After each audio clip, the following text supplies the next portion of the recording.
There's this complaint. There's a complaint about the fact that rice is expensive, beans is expensive. This is it. It's not really that it is expensive. It's relative to how much you have in your pocket, and we know what the minimum wage is. It's expensive. No. It's not expensive. Expensive is relative. There's nothing as painful as a reform that doesn't go full cycle. You will lose credibility because people will suffer and you will not see the benefit. It is extremely unusual to have your entire exchange rate strategy predicated on foreign investors only buying one instrument, which is the central bank issued OMO. Spirituality, it's very important in the way the world is configured. If you go back, even biblical days, and there's just something with human beings and spirituality, one way or the other. I don't know why we Africans, particularly Nigerians, have basically also dumped our own spiritual. I'm not saying don't be Christian, don't be Muslim. And I'm selling politicians over the last 65 years in Nigeria. Yeah. Wow. They've been a So the mess. history of Nigeria, Yes. from day one. They have been a colossal mess from 1960 Wow. to 2025. I agree. Statement. That's a big statement. I agree. All through, you cannot find a single year. If you go and read texts of the 60s, it was all corruption. Net. It's all issues. 70s, same thing. 80s, same thing. 90s, like all through. Net. And they continue to perpetuate.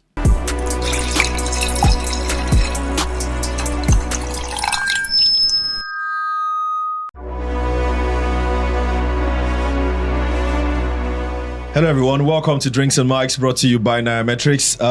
My name is Ugo Dre, and of course we do this every week on this channel, Nairametrics TV. If you're not following yet, do follow and hit the notification button. We've got a full house today. It's the gang in the house. The full gang.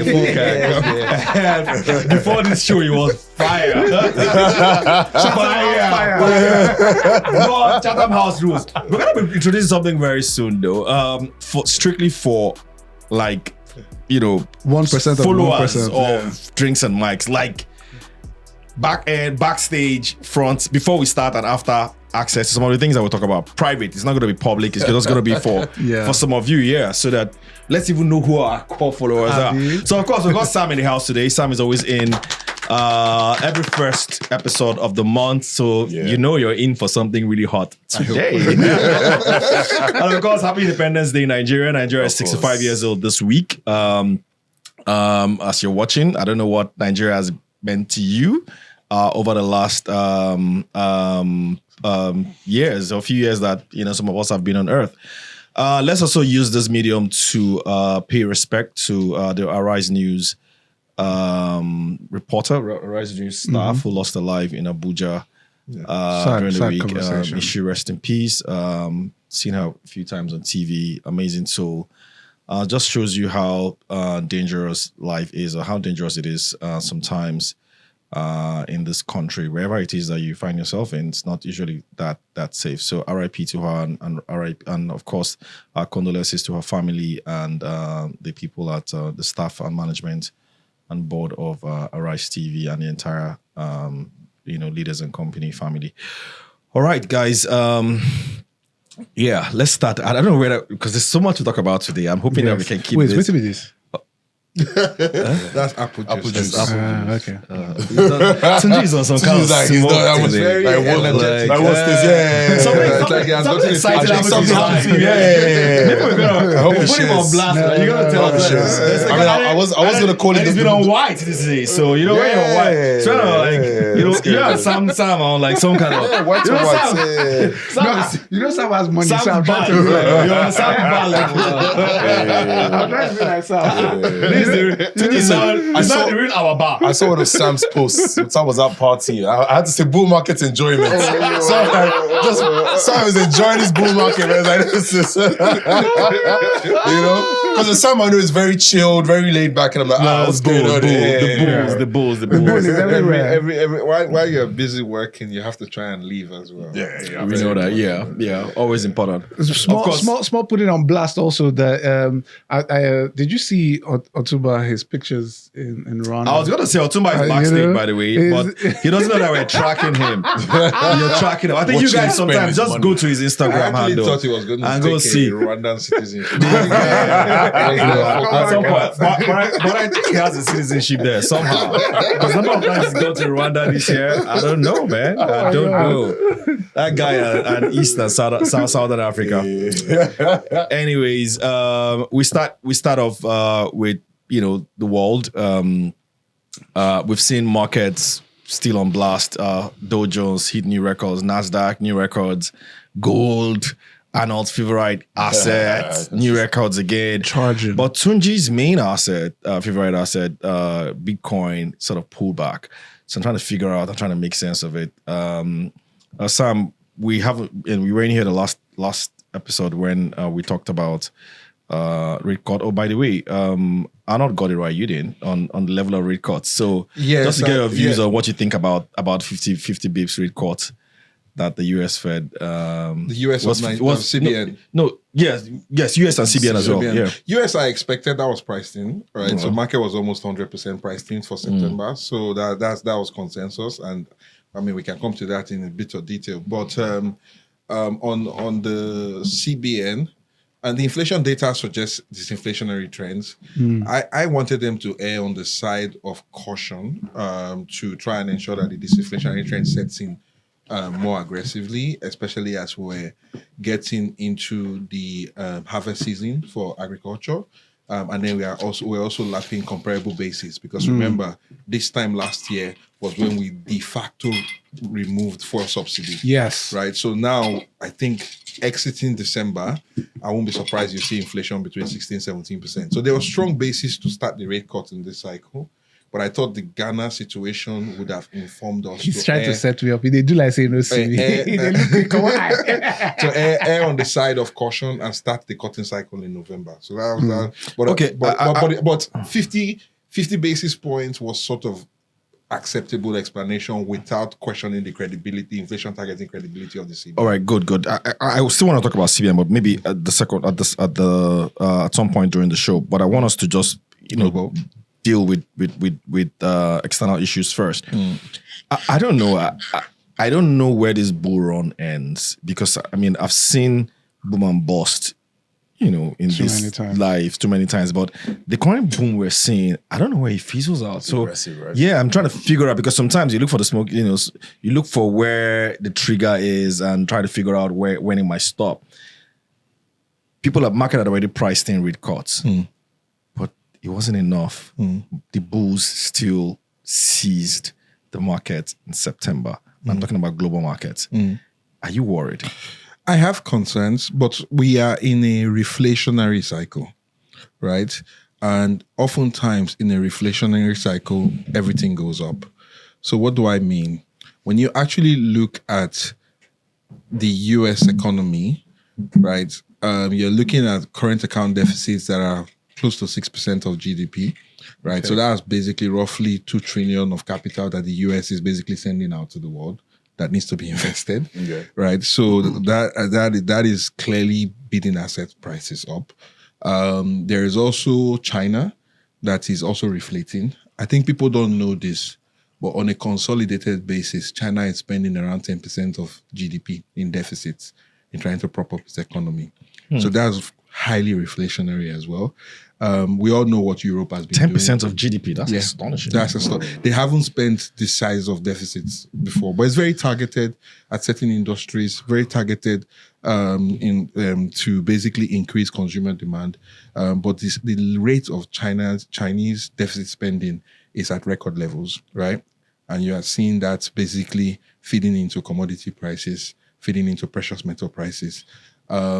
Europe is also maybe outside of the UK and maybe France that is talking about some level of fiscal consolidation. The fiscal impulse is also quite positive. So when you look at the world, we are in a reflationary cycle, and typically reflationary cycles are very supportive for asset price.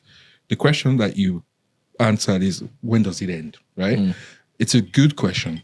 2 things I'm concerned about. The US economic growth is increasingly anchored on 2 things. Super high-end consumers that are linked to the equity market, right? Because there are signs. If you look at fast food reports, it was probably one of the worst in a long period. So if you look at low-end consumption, it looks like low-end consumption is taking a hammering, right? But consumption is still holding up because the top 10% that are exposed to the equity market are still holding consumption up. And then when you look at the equity market, the performance is really concentrated on the top 50 companies, which are usually tech or tech-enabled businesses. And there is a bit of circularity, right, in that industry. So what do I mean by that? You have situations where OpenAI comes, raises $100 billion, and then orders for cloud computing from Oracle. Oracle announces the order book. The stock goes up 40%. Oracle then goes and orders chip from NVIDIA, and NVIDIA goes up as well. Right. So you now have this weird, and obviously this CapEx boom and AI is now feeding a CapEx cycle in the US, even data centers, powers. But increasingly, economic growth is narrowing and is no longer broad-based. Right? And when you're having a narrowing of economic growth, it's usually a sign that you're very, very close to the top. Right?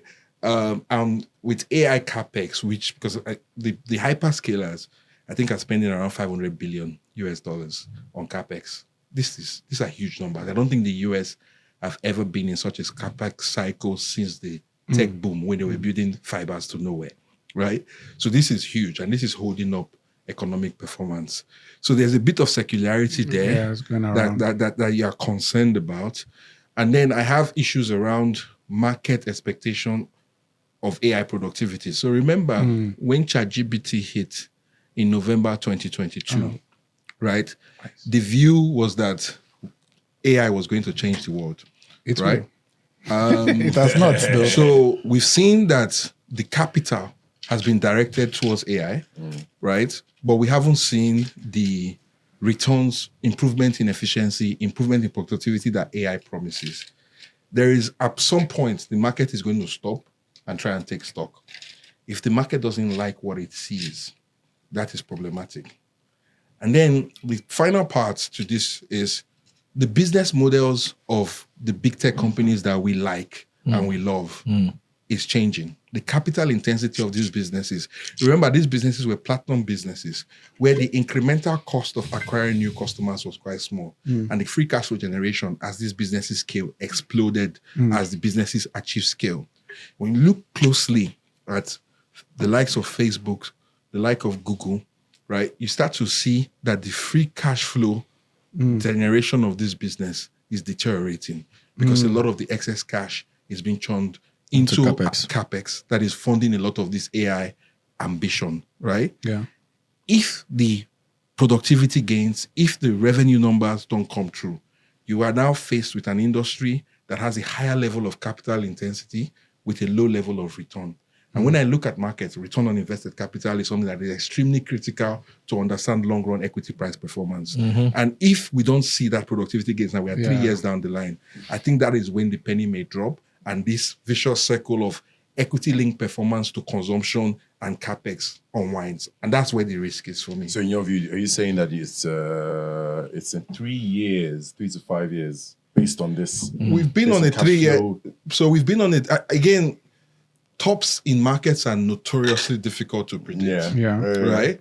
What I just try and do is when the probability is high that market is close to a top, then you want to start dialing back on risk or at least taking hedged positions. So in your view, is the probability high now that we are close to the top? Yes, I think so. Unless, because what could happen, right, is we top out, data continue to disappoint, and then Trump goes on a massive deficit spending, and then goes on and then we get a new Fed, and currencies ease. So you might see the reflation basically get kick-started. But what that would happen is that it might keep the equity market okay, but I think capital will flow out of the US en masse, or people will hedge their dollar exposure, and the rest of the world should do well. Remember, my team this year has been the rest of the world will outperform the US market, right? And that's what has been happening. US market has gone up, but if you look at it in dollar terms, relative to the rest of the market, I think capital has left the US and is going into the rest of the world. And I think that trend would likely continue. Okay, Arnold, just to pick your brains as well. So you've seen this explanation from Sam, right? Okay, so if you're spending capex, right? So businesses are spending capex because they expect future earnings, isn't it? Yeah. So, and one of the things that I'm also carefully watching is how companies are now very wary of their IT spend. So a lot of companies are worried now that, look, man, IT cost is now a significant part of my entire OPEX, and they're looking for how to cut this thing. So companies are saying, look, why am I spending $1 million, $2 million on EDW? Why am I spending $5 million on digital transformation? So, and these are the guys that are meant to consume some of these investments that these tech companies are doing. Companies are also wondering, like, this AI thing, like, how is it going to push my numbers? So aren't you, I mean, are you worried that perhaps maybe this capex spend is a little too bullish? Because who's going to pay for it at the end of the day? Someone's got to pay for it. That's how capitalism works. Yeah. So I guess I side with Samson in that sense as well, because even I'm also worried about just market in general. This thing, where is the top? Are we close to the top? So, you know, come the start of maybe August, I was talking a lot about 1995. You know, is this a potential commodity bullish cycle? I was talking about gold and the rest of the commodities, and I was talking about consumption, increase in consumption or cheaper dollar, pushing industrialization in one other emerging markets. But now it's actually, everything has gone up too fast. And, you know, going to the stock markets, if you were a believer in tech, you made money. If you're a believer in precious metals, you made money. If you're a believer in defense stocks, you made money. Equities, bonds. No, I mean, if I can just just add something, just to buttress your point, and you can continue. When ChatGPT was released in November 2022, the US market added 25 trillion of market cap over the last 3 years. The base level was around 40 trillion. So the US market has gone from 40 trillion in aggregate market cap to 65 trillion. Damn. That 25 trillion is larger than the market capitalization of the rest of the world combined ex-China. That 25 trillion push. That extra. Yeah. So I just wanted to put some numbers to the scale of capital inflow and capital concentration in the US market. But let me ask you something. Sorry, let me ask you something. This is something I think I put in a WhatsApp group yesterday because I was just in my head in my musings.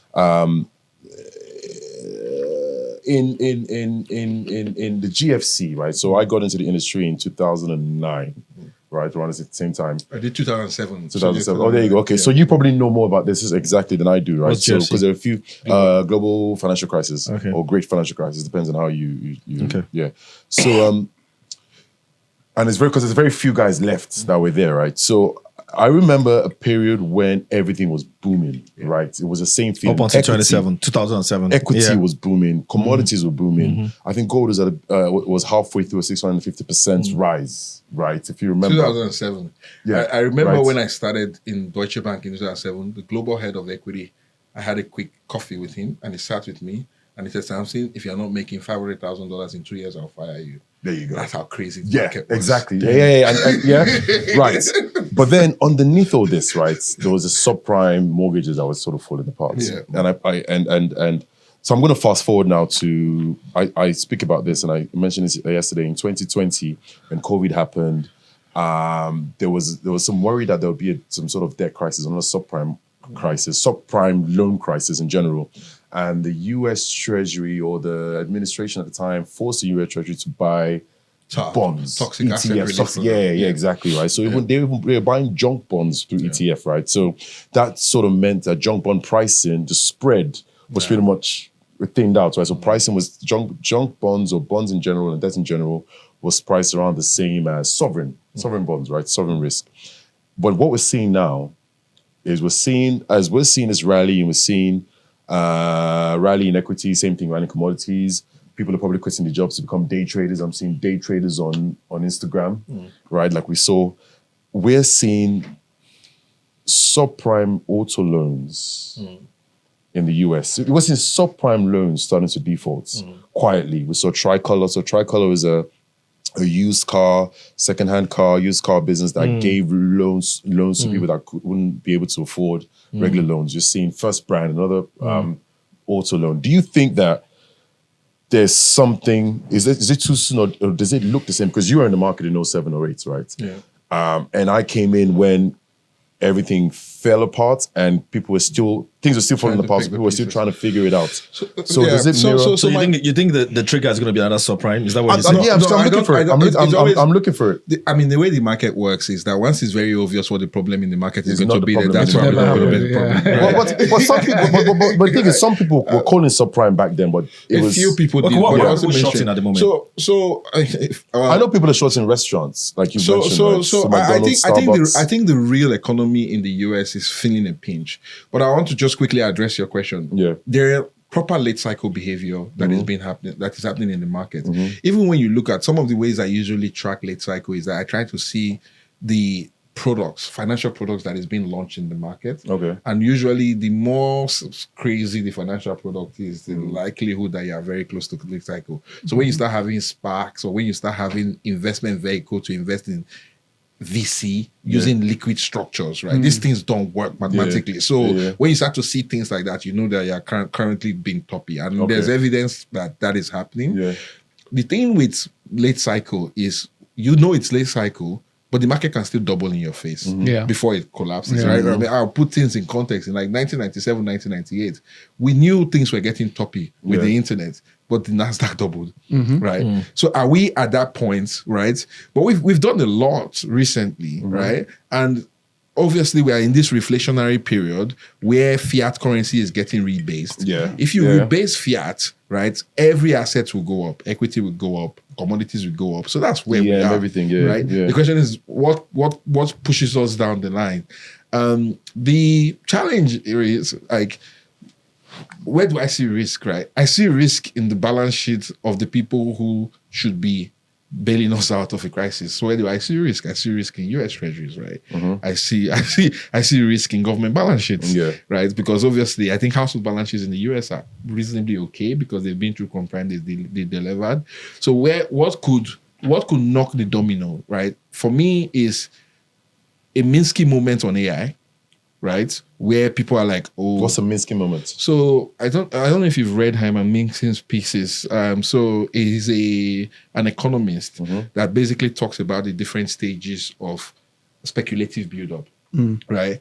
And oftentimes I've seen market. So these things happen suddenly in markets and then very rapidly. The moment where the market, when it becomes a consensus view that something is bad, is usually called a Minsky moment, right? So a Minsky moment can happen in AI, where like AI is great, and oftentimes innovation, people usually overestimate the impact of innovation in the short term and underestimate the impact of innovation over longer term cycles. So I'm not saying AI is not a useful invention. I use ChatGPT and Gemini a lot, and I can see the utility in it, right? But what I think is that the productivity that AI is going to bring might take much longer to materialize. And remember, value is not only a function of cash flow, it's a function of timing of that cash flow. If that cash flow gets delayed, it affects your IRRs. And so people start realizing that the return expectation on this investment might not be what it should be. And I think if that slows down and for any reason OpenAI cannot fund or one of these Anthropic cannot fund, the ripple effect in the market will be very instantaneous. The equity market will feel it, and the thin layer of consumption that is holding up consumer demand in the US falls apart. So and I think that's what I have seen in global markets, and specifically it's every market. There's even a type and feel in Nigeria too. It feels like we're all looking for the next wave of growth, and we're just pumping money into hoping that whatever we're focused on is that special edition next wave of growth. And we've seen a lot of that money go into AI. For instance, AI basically sucked out all the wind from under crypto. So all the crypto, this is now back burner on, everybody's hoping that AI is going to do it. It just feel that every single AI company is still a few years away from reaching that final eureka moment that changes the world. But they've already promised so much in such a short time. So I suspect that a lot of what is going to happen is fatigue. Pretty much like, okay, where's the returns? That fatigue is already kicking in little by little, especially with all the bickering you're seeing, he stole my developer, all those things like, what is the real life? What's the real life application for all this money we've spent? Well, you see, I like to look for historical, I like to look for historical precedents. So where has it happened before? Perhaps maybe when computers were formed, but what has happened before where we can actually say, okay, this has happened before, maybe in the 90s when personal computers became a thing and affected productivity in the US, and this is what AI is. That, do you know if that's what it looked like in terms of computers and then AI? So I always go back to one of the things I saw it in the movie, but I don't know if he really said it. You know how those movies can be, when the movie, what's it called again? The Facebook. When Zuck was talking about Facebook at the time, and he was saying, we don't even know what this thing is. Yeah. They were trying to, his investors, his board were trying to monetize this gigantic, traffic beast that they've created, and it was like, no, we can't monetize yet because we don't know what it is. And the unfortunate scenario for AI is that we don't know what it is. I think the closest situation to this is the gold rush. Oh, you think so? Wow. Yeah, the gold rush promised a lot of wealth, and we all rushed in. Not we, basically. I wasn't there. But everybody rushed in, started digging, trying to get gold because they believed, they left home, they left country, they sold what they were doing. Just the same way we're selling taking out capital from everywhere else and bringing it into the AI conversation and trying to see that AI turns into this utopia that we are trying to create. But I do believe, very much like gold rush, that we wouldn't find as much gold as we thought was buried under the ground. And then we're going to find that, a lot of people are going to get bankrupt and, especially those who have funded the AI revolution. Maybe the AI company themselves will evolve into something smaller. Or bigger, but in another shape, right? Yeah, exactly. So Netflix was the product of the internet boom, but Netflix wasn't even around when the internet was around. Yeah. Right. So I mean, this is how capitalism works. It pulls capital into a great idea. And at the heart of every speculative bubble is a strong fundamental story. Exactly. Right? So the story something will pop out of it. Yeah. So I'm not really worried. It's yeah. Anyway, let's move on. Just for emphasis, I think some of the key Nigerian banks did about 126 billion on IT spend in the first half of this year alone. So this gives you an idea of how huge. When you say IT spend, what exactly? Cybersecurity? General IT spend, anything that has to do with technology. So we come back home. They're trying to make the apps better because I needed to spend a bit more on that. Anyways, local macros. I think there was some news out today that we're doing 5.8 or thereabout $billion on current account surplus. Even though I haven't seen the data, but I think it was on CBN's website. I think they sort of alluded to that as well when they were. I think they issued this FAQ on following the MPC meeting, and exchange rate perhaps what we're seeing now strengthening. Now we're below 1.5. Kind of looks like we're now at 1. We found support below 1.5 as well. And this got me thinking, Tunji. There was somebody who said one time that I forgot. I think I was on some session, and they had mentioned that maybe perhaps. Okay, I think it was a session I was in during the week.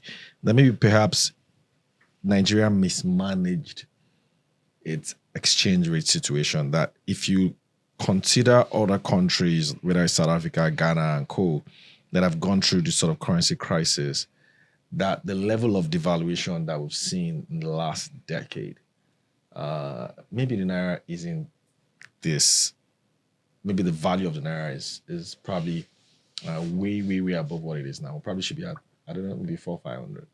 Considering, yeah. So their point was, the argument was considering our current account surplus, considering but that current account surplus is very external expensive. reserves as well. Funny enough, we've been in current account surplus since last year. No, we've been for over 8 quarters. Yeah, right. But at this 5 billion levels, But we started at 1% of GDP, 2% of GDP. Yeah. Now we are now tracking around 5-6% of GDP. Yeah. This is as good as it gets, right? It's also a function of obviously import demand that massively contracted. I think Dangote has helped in terms of reducing that import, but also I think, just think about it, right? The volume of dollar purchases that is currently happening in the economy has shrunk. To put things in context, this is an economy that we used to import $24 billion of goods and services every quarter. The last data that I saw in the current account statements, I think we are now looking at about 9 billion or 10 billion of goods, and if you add 4 billion in services, 14 billion. So that's basically almost a 40 to 50% contraction in imports. So current account is on a dollar levels, and that's on a dollar levels, not on a Naira levels. Yes. Yeah. So it's a deep question that you ask. I do think that we bungled to an extent the pace and sequencing of the liberalization. The reason I say that is when this administration took over, there was clearing price for the dollar at 750. You could get whatever volumes you wanted. Obviously, the peg was at 450. Usually, that signals to me, and usually when you have a black market, the black market usually have all sides of premium, KYC premium, dark money premium, liquidity premium. So it tells me that the equilibrium level for the Naira was somewhere in between 450 to 750. So to have basically, you could have come up with a plan, right? If we knew the extent of the rot, because it looks like it was much deeper than we thought, where the Naira could have equilibrated somewhere in between those numbers. So that was my initial thought at the time when this administration took over. However, I think there were issues around sequencing, getting rid of Murphy and taking that long to appoint Cardoso. And then Cardoso came in, he really needed to understand what was going on. It's almost like just putting the gates on the dam, right? And allowing the dam to flood and build up pressure. And then suddenly you bust the gate open, right? And that's what happened with the exchange rate. Having said that, I'm actually quite happy the exchange rate is here, right? This is not to sound, because obviously this has unleashed a lot of suffering. So I'm not trying to undermine that, right? Things have been tough. But I look at things from competitiveness standpoint. We've run pegs for a long time. And typically when you run pegs, your exchange rate appreciates in real terms by the difference between your inflation and your trade partners, right? So we needed to have a sustained period of exchange rate competitiveness, because that's what we really need to catalyze an export industry. And why we would have weakened the exchange rate slightly and maybe achieve some level of equilibrium, what it would have just bought us is a little bit of time before we get into the next crisis. I think this, if we manage, and we can talk to this in a bit more details later, if we manage our ability to kickstart an investment cycle properly, I wouldn't be surprised, global environment permitting, that you could be on a 7 to 8 year growth rate for Nigeria. And you could then have an export. If you look at the export data that is coming from Nigeria, we've never had this before. Like, we are very competitive on a unit labor cost basis, right? Any product you export into the world, once you meet standards, you're going to find a customer. This is a fuel, right? And I always say, and I've said this many times, that the structural fix to our persistent exchange rate crisis, right? One, you have a technical fix. One, you have a structural fix. Technical fix is, one, how does Nigeria recycle these crude oil revenues, right? Structural fix is, how do we ensure we grow our non-oil exports? Right, exactly. You need to achieve both, to achieve good, steady state exchange rate equilibrium, right? And I think we have the cocktail. We've mixed the soup that allows us to achieve that, right? You can have the right ingredients, but if you don't cook it properly, so the recipe is So my thing is, I always hear people like who say things like that, and I'm not averse to it, but we're here now, right? We're here now. I would and there are a lot of people who keep talking about strengthening of the Naira. When you talk about, there's been good reforms, especially from the Office of the Central Bank and Monetary Policy and all of that. And people generally expect that when you say that there has been some level of stability, they want to hear that the dollar has moved from 1,500 Naira to 635. I think that would be bad for Nigeria. So that's what people want to hear. Bad? That's what people want to hear. But the sincere truth is that quick, rapid movement is terrible for manufacturers, for people. So, for instance, we were quick, rapid movement. Exactly. So, I'm not saying don't bring it back, that don't strengthen, but it's the rapid movement. So, because this thing did not get here overnight. I don't think we should strengthen. And so I think generally. Let me fist bump you. I think no. So there are two things. There are two things. There are two things, right? There are two things. There are two things. It's either you strengthen or you increase productivity so much that there's a buffer for the average person who is, because the truth about it is when you hear about the exchange rate conversation, there is manufacturers who are trying to export. They love where the price is. And we need to look at one of the benefits of so they love where it more is. Competitive, makes absolutely, them more absolutely. Anybody that is exporting anything else. Isn't the benefit of a stronger currency to lower inflation? I mean, I don't get. Doesn't it go both ways? Yeah, it does. But you need stability in the currency to lower inflation. Obviously, strength. That's what I'm saying. Strength is positive, but what's the point of having strength and losing productivity in the process? Boom. Because even now, where's the balance then? The balance is a long-term strengthening. Even if strengthening is such a big issue for you, controlled depreciation or money depreciation, which is stable depreciation, I think is okay, let me see, guys. If I was the central bank and I have to adopt an exchange rate targeting policy, and I don't think I should, but let's just say, what will I choose? I will choose a target real effective exchange rate. I will ignore the nominal exchange rate. The target real effective exchange rate, what does that mean? I need to make sure that economic agents that act within Nigeria, right, have very predictable prices. Yes. Right? What does that mean is that I need to ensure, because think about it, if I have 20% inflation and my trade partner have 5% inflation, if I move forward 1 year, right, my cost is 20% more than my trade partner's cost. Correct. Soon, I'm going to lose competitiveness. When I lose competitiveness, the incentive to import increases, which then creates a balance of payment crisis. As a consequence, you will make that adjustment that you didn't want to make currently in the future. I agree. Right? I agree. So my point is, fine. We understand all those economics. But who do we then hold accountable for growth? Because you're not going to have this sort of weakness that we've seen, right? That should make us export competitive. Afi was here last time and she basically said, look, the weaker currency is good for my business. Like, I've seen export numbers grow. I'm more competitive, right? That's fine. So what do we then need to measure? Because if we say, okay, you know what, Nigerians, let's not look at exchange rate anymore, because we're used to looking at exchange rate as a barometer for economic prosperity. Growth. Yeah, what should we look at? What sort of productivity numbers should we be looking at? Capita. Should it be income per capita? Yes. Yeah. Yes. Good. Yeah. Yes. Yeah. Good. Yes, I agree. So that should be the number we should be looking not at. GDP per capita. Yeah, because that's So how do you measure income? How do you measure that That's now in the current configuration of our GDP that has been reduced? How do we measure it? Because then you have to ask yourself, are we what exactly is that income? Are we actually capturing it the right way? And then the population itself, do we have the right population? I think the best way is the real purchasing value of the Naira per every Naira. I know this is complex in my head. I don't know how to explain it. So it is globally the competitive value. So globally, so it's income per capita on a purchasing power parity basis. That's what he's trying to explain. So basically, basically, because obviously we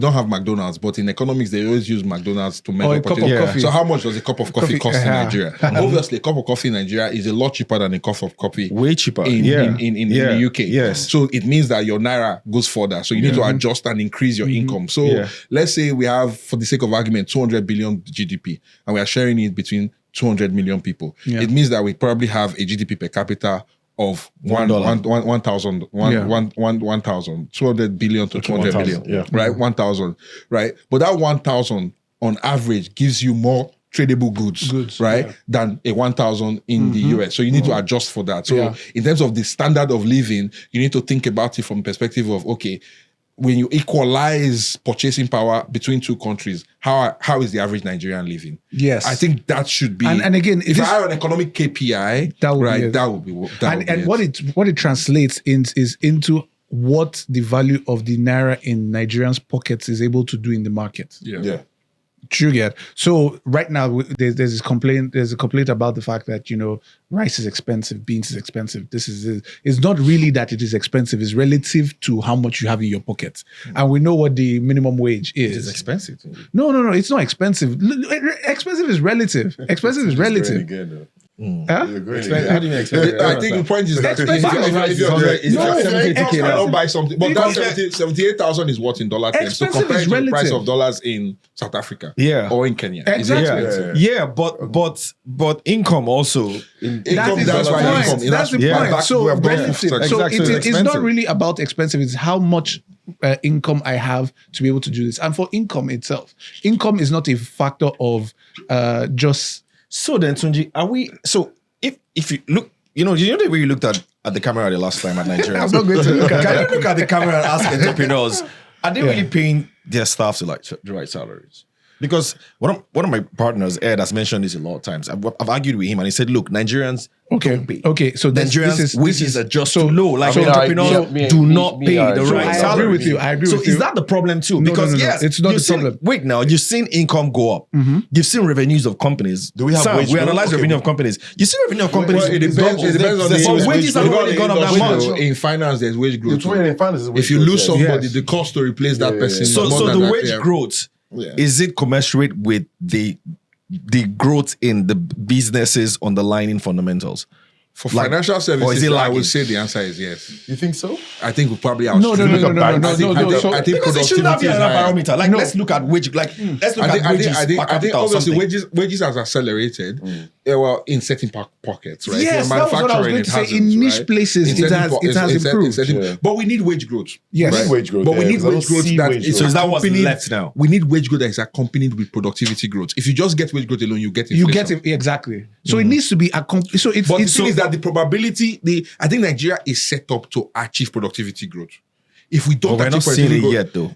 Yeah, I know. But again, we've stabilized, right? When we stabilize, productivity growth will come from investment cycles triggering low equity cost of capital, oil and gas investment cycle. Wage growth or productivity growth? Together. Productivity has to come first. I think productivity has to come first. And you reward wage growth with increased productivity. Yeah. It needs to be measured both side by side, because the idea is that if one happens without the other, you have chaos. Yeah. If you improve productivity and you don't increase wages, you have a union crisis on your hand. Yeah. If you increase wages without improving productivity, people get complacent. People work. In fact, companies won't just be able to pay. That's all. It's just delayed salaries and then fire them eventually. So you need to be able to do it. And this is somebody. So somebody. We're already seeing evidence of productivity growth now. GDP was 4.28% in Q2. So somebody from the comment section last week had been talking about the Grand Master Plan I spoke about, and then he shared something with me on the internet. But you have to read. Yeah. So it was a PowerPoint presentation, which I felt. When he said I should go and read that, I was going to read a comprehensive document. It was a PowerPoint presentation on the government's plan to reach the $1 trillion dollar economy. But the context with that plan, that the way PowerPoints are. PowerPoints are not really detailed. It just says, do this, improve this, without giving you the details. So please, if you're that person that reached out, if you can reach out to that person who did that presentation, we need actual details for reaching that $1 trillion economy. Because the conversation about here is, do you have a calculator? I do. I would like you to calculate the growth rate that you need to hit a $1 trillion economy between now and 2030. Yeah. So we need the assumption that the exchange rate remains stable. So what do you do? You strengthen the economy, the exchange rate. Yeah. So I have a rule of thumb for every divide 70, roughly 70 by your growth rate. It tells you how long it takes your economy to double. If we're starting at a base of, let's be generous, 250 billion. Yeah. I think it's probably around 200. Let's say 200 billion. Then you get the 70 so it means that the economy is there. It's the compounding maths. So once you do the maths, right, it's usually, so I use it as a rule of, it's usually 72, but I'm trying to simplify the maths. Okay. So it tells you so you roughly, do 250 So it tells you, so basically, so our economy needs to grow 4x, right? Between now and 2030 to achieve a $1 trillion economy. That's 4x. So I want to turn that into a growth rate. It takes roughly, right? So it means that if it needs to grow 4x between now and 2030, we have 5 years, right? It means that our economy basically needs to double, right? Every 5 years. Every year. Every 2 years. Did we ever believe that we're going to hit $1 trillion? I thought we did buy So you see, I didn't buy it. I think it's pipe dream, but I have no problem with aspiration. Yeah. One of the things that I was very complimentary of this administration is that they're actually ambitious. Like Buhari won't say something like this. Right? So I knew it's not realistic. I just wanted to say, like, we should push that forward before people start laughing at us in the field, because the math doesn't make sense anymore. Yeah. Right? But having ambition, right? Shoot for the moon. Shoot for the moon. If you land on the star, even if you land in the stratosphere, you have done okay. Yeah, right. Okay. So having that aspiration for me was good. We won't get to 1 trillion, but if you can accelerate GDP growth to like 7-8%, which I think is feasible, I think you will see the massive improvement in income. So if we do 7-8%, I think that's decent. Do you think we do 7-8%? We can.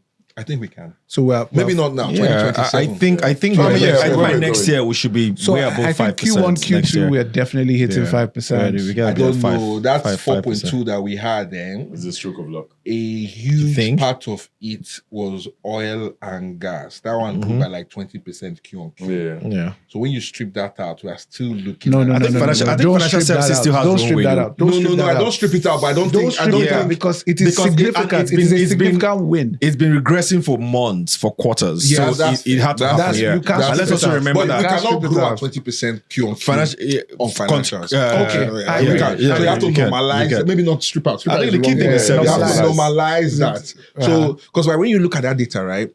So services is still the power of the economy, right? Yes. Because it's still a significant part of the economy, and it's still growing by like 3-point-something%. When you dimension that, it's really ICT and real estate that's pushing that number.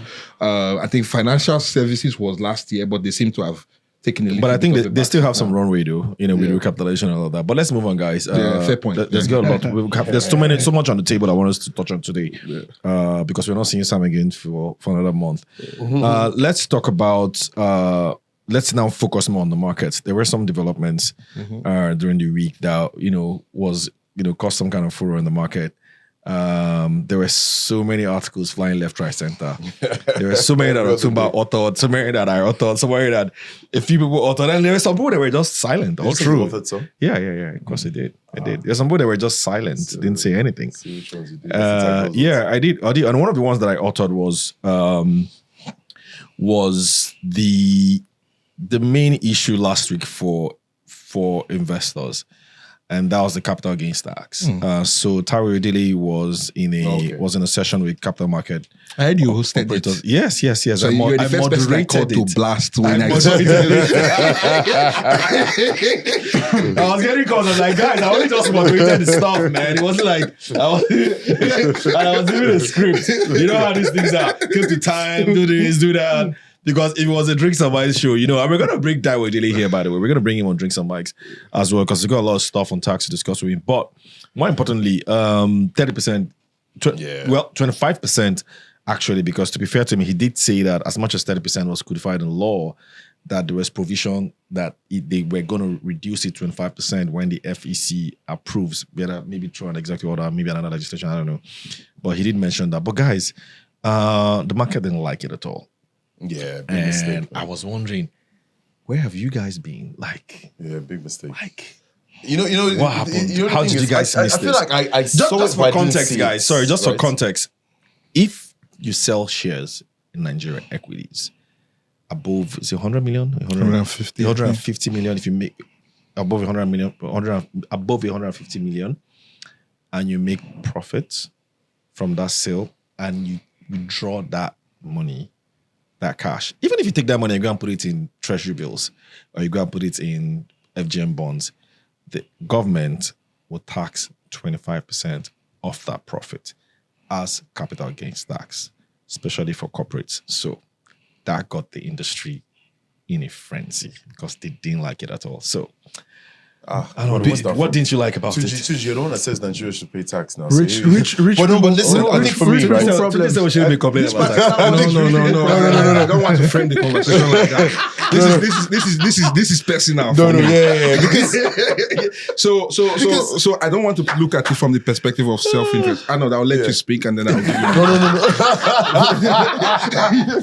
No, I think for me, I'm still trying to get. We had a whole conversation about it. But I'm still trying to get my head around it. I think we sort of saw it, but I didn't take it serious. I didn't think it was something that would pass, right?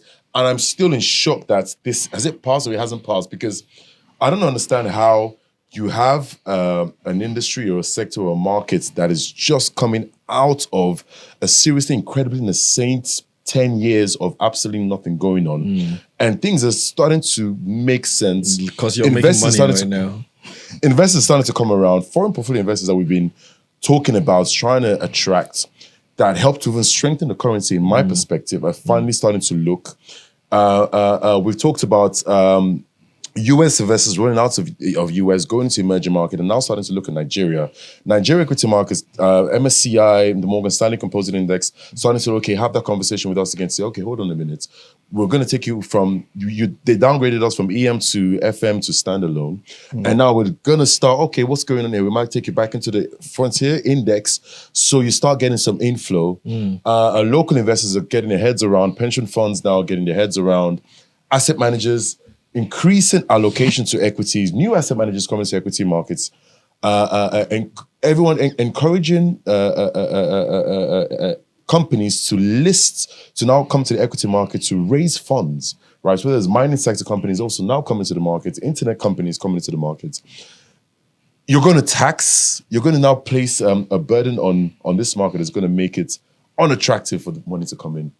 I'm still trying to get my head around who was consulted, why this... Everybody was consulted. I mean, what happened to your associations? The ones that you guys all belong to? If I can't speak on that because if I do, I might get in trouble. I cannot talk. Are we looking at other markets that we're competing with, like, Kenya, for example? Ghana is 25% though. No, 15. Ghana is what? 15. I thought it was 25. Ghana announced today that they are moving to. I haven't seen today. Yeah. Ghana is 15. Ghana inflation is at 9%. Right? Yeah. Ghana has done a lot of the 9.5. hard work. Yeah. Kenya is 0 for listed securities. 0 for listed I securities. don't want us to.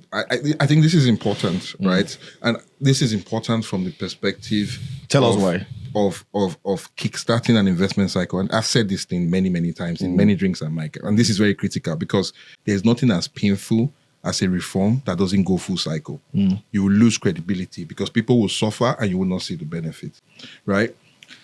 I don't think we understand how fragile our macroeconomic situation is. It is extremely unusual to have your entire exchange rate strategy predicated on foreign investors only buying one instrument, which is the central bank issued OMO. Yeah. So when normal countries talk about FPIs, right?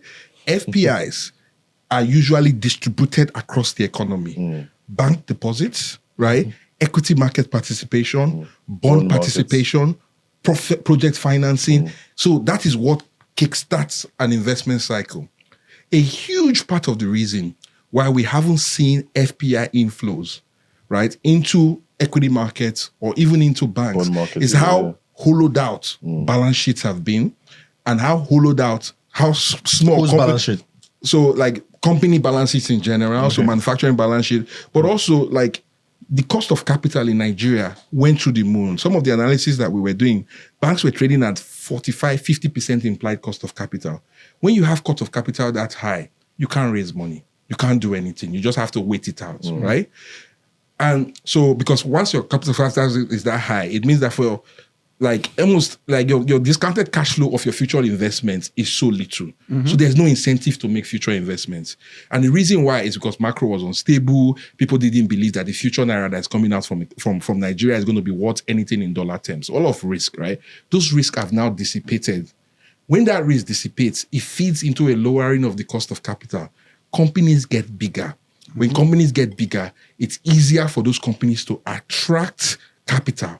at those low cost of capital, foreign investment then gets redirected out of OMO into market instruments that catalyzes a recovery. So we've now started this journey, right? And now when cost of macro is stable, fiscal situation is better, oil revenue is coming through, right? And we are now supposed to start cost of capital reduction and getting companies to be accessing the market and redirecting FPI flows into equity market. We now say, no, by the way, for you foreign investors, your exit tax is now 25 or 30%, depending on whatever they finally agree on, right? If you put that in context with other frontier and EM markets, that is around, is quite high. It's the highest. What is even painful is that the taxes were not even grandfathered. So what I mean by that is that if you're an investor that bought a GT Bank in 2018 or 2019, when Nigeria was in the, basically economically on the news, so you took a lot of risk, right? Our regulator and our fiscal authority are telling that investor that on exit, you are going to pay 25% in Naira. You've suffered devaluation. You've suffered inflation. So the real charge that you are charging that guy is way more than 25 in real terms once I convert all that money into real currency, like hard currency like the dollar. You're going to put that charge. So that for me is almost like we either don't understand where we are in our investment cycle and we have prioritized revenue, which is not going to come anyway, over sustainable economic development. And it's such an own goal and it's so painful, right? Because we equity markets are so critical. Look at, in a capitalist economy, when economic growth kicks off, equity market accelerates. Look at the last time as Nigerians, we had significant level of economic growth between 2002 and 2008. Go and check what equity market did. A lot of businesses that we know today, Dangote Cement, the banks, came out and raised capital around that period. And then while we are just getting started, liquidity is still nascent. Companies' cost evaluations are still low. You are now like, okay, I'm going to put a 25% tax wedge on you. I'm not saying don't tax, right?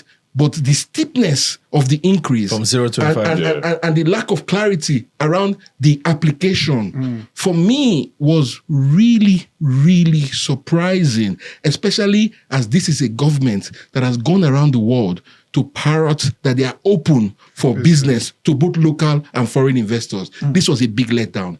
And it will come true in the IMF meetings when the Ministry of Finance and the Central Bank Governor turn up in Washington in October. Tunji, sounds like a threat. why do you think the government did this?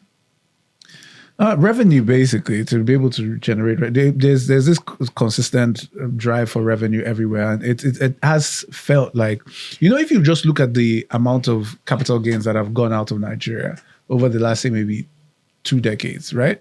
You kind of feel that it is money we could have tapped into somehow.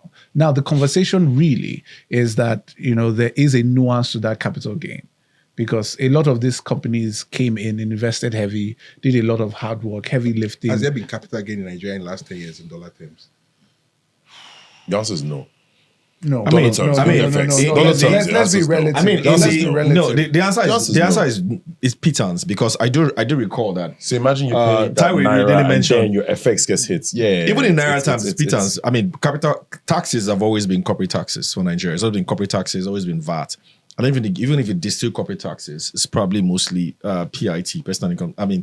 Petroleum taxes, petroleum taxes, then corporate taxes, and then VAT.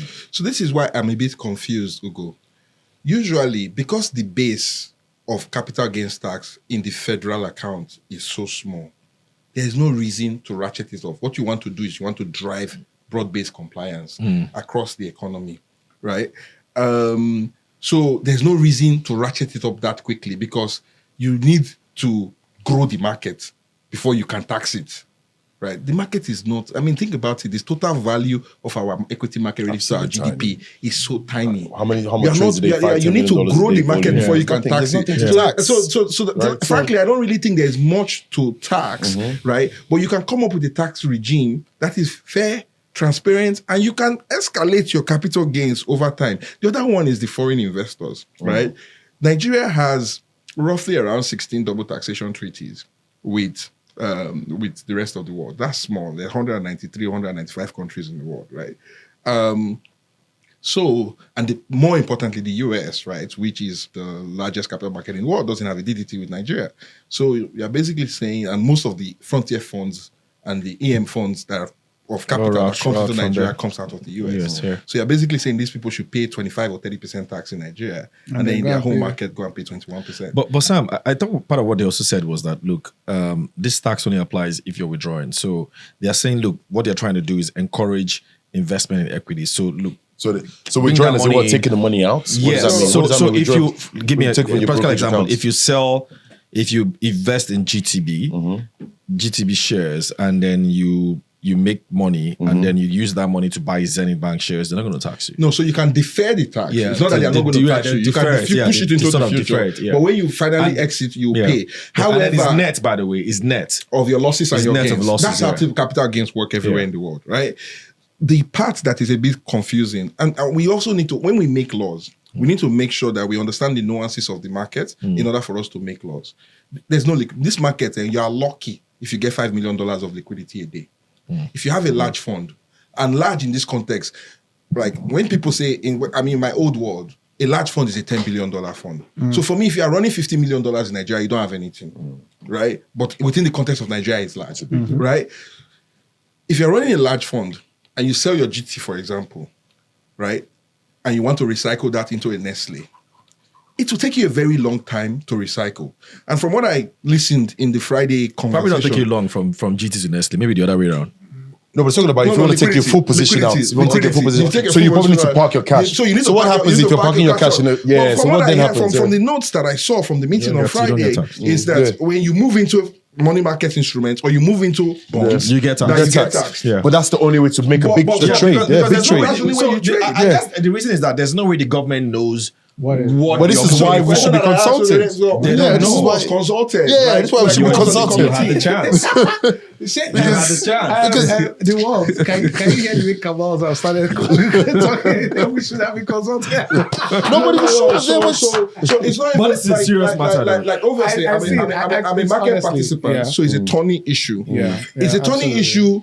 You can argue there's a level of self-interest, but I don't want that to be the conversation. I think industry dropped the ball. Yeah. I was a bit upset, right? That even within my small sphere of influence, I should have known earlier, and maybe I should have brought it to certain people's attention, right? So I think we have to raise our hand up to say, to be fair to Taiwo Yedele, he had extensive consultation. Yeah. So we should have looked at the part of the tax bill that affects us and say, this will not fly. Right? But I don't know who was in the committee that was supposed to represent the industry. I don't know if the NGX was there. They were there. Right? If they were there and they looked at this and they thought that this was a good enough policy to put out, I don't see what the effect of destroying your market will be, right? Because that's what it will be, because it makes it hard for people like me to recycle liquidity in the market. If I think that by selling, if I see good value in Nestle and I also improve friction in the market, and I need to sell one position to buy the other position, and it's going to take me a couple of months to do that, I won't do that trade. Liquidity will dry up. I won't do that trade. Yeah. Okay, so if we were to send a message, what would it be then? What should we do? I mean, the law is written already. So what do we think is the way out of this?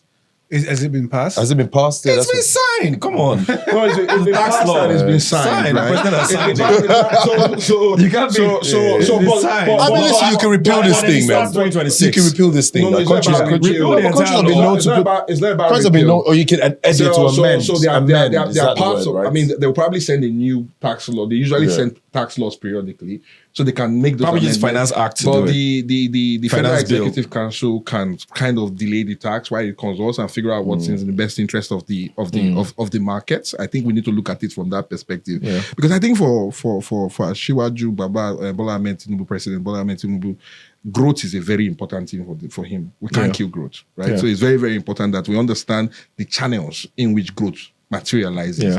And I strongly believe that although the broader asset management still don't think that growth will come from fixed income instruments, they are joking. It doesn't work like that, right? You need to have a vibrant equity market to fund growth. fixed income leverages equity. It doesn't leverage thin air. Right? So if you don't have a deep equity pool, forget about the fixed income market.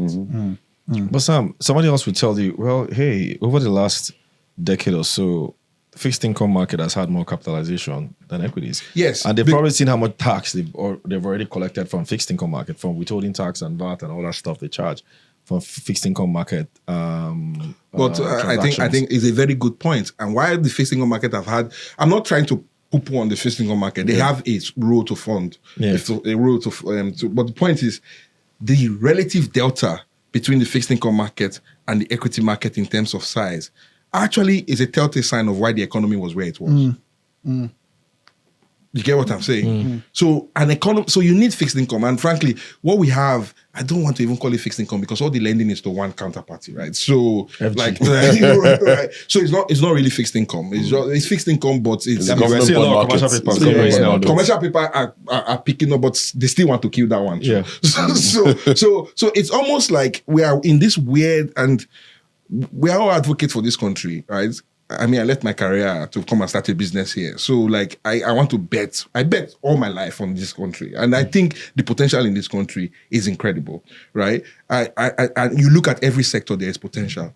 But in order for us to grow, we need to face certain realities. You cannot have an economy that sucks excesses from all of the economy, channels it into fixed income instrument and hands it to the government and say we have a functioning economy. It doesn't make sense. But doesn't that speak to Tunji's point all the time that, look, well, if you don't want to pay tax, then this is what's going to happen. Government would always need to find where to get its revenue from. No, I have no problem. I have no problem with paying taxes, right? But you I can't think we tax should a have market a that tax is policy should do two things. Number one, it should raise revenue for the government. And number two, it should signal the intent and policy direction of where the government is headed. But Sam, shouldn't there be, okay, so then, if we've seen the sort of growth we've seen in the capital market in the last 4 years, and the capital market has been posting gains for the last 3 years. In nominal terms. Please. Yes, it needs to be said. In nominal terms. So because there's some gains to taxes. It doesn't need to be said.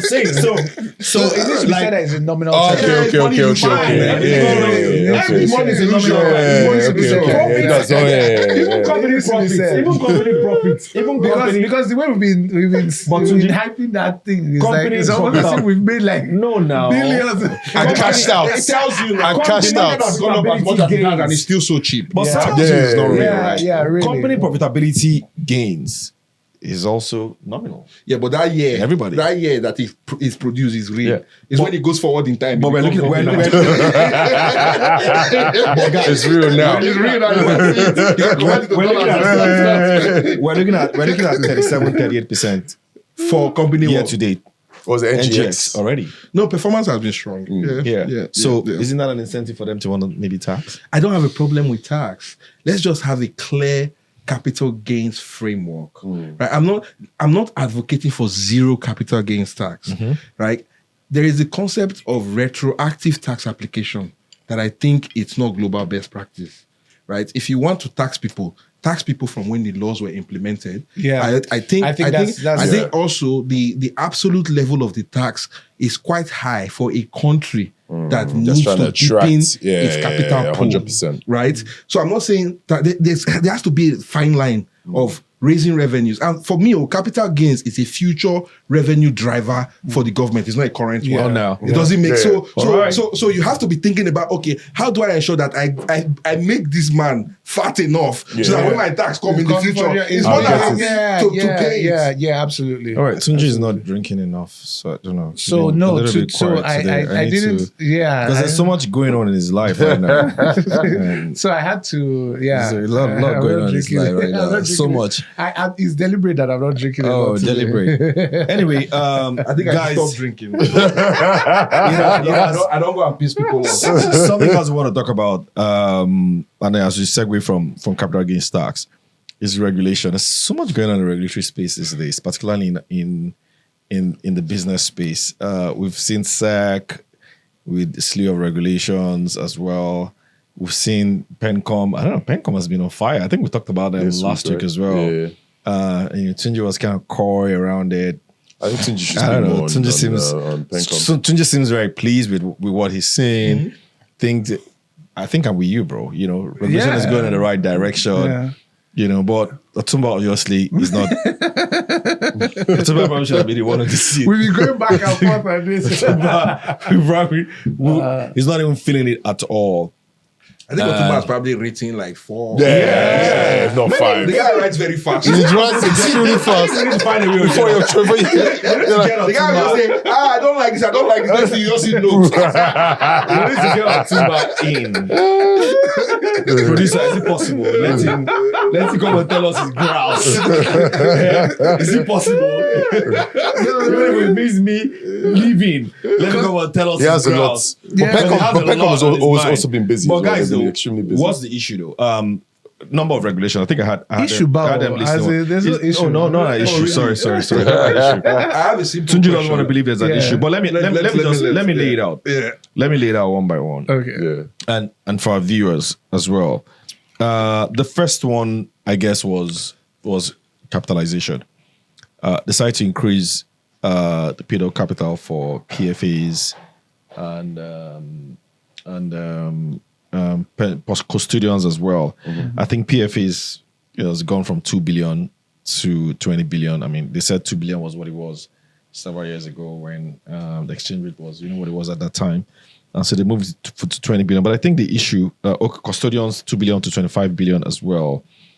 And PFAs with AUMs above 500 billion must now maintain a 20 billion capitalization plus 1%. There was an aim of 5 billion must maintain a 20 billion of PFAs Plus 1% of with, asset above asset above 500. So if you are a PFA and you have AUM of 500 billion, anything above that, 1% of that added to your 20 billion. Okay. I'm like, what's wrong with that, guys?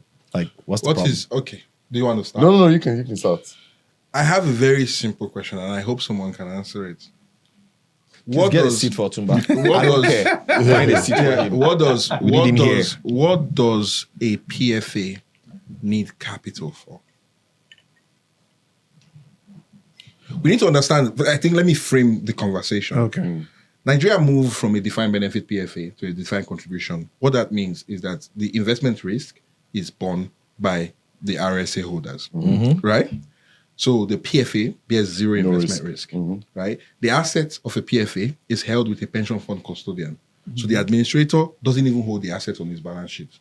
It's just an advisor, and it takes a fee for that, right? So as a regulator, what I care about is that the people that are advising that asset are of the right, they are fit and proper, or of the right academic investment experience and fit and proprietary, right? And then 2 is operational, because it's operationally intense to run a PFA.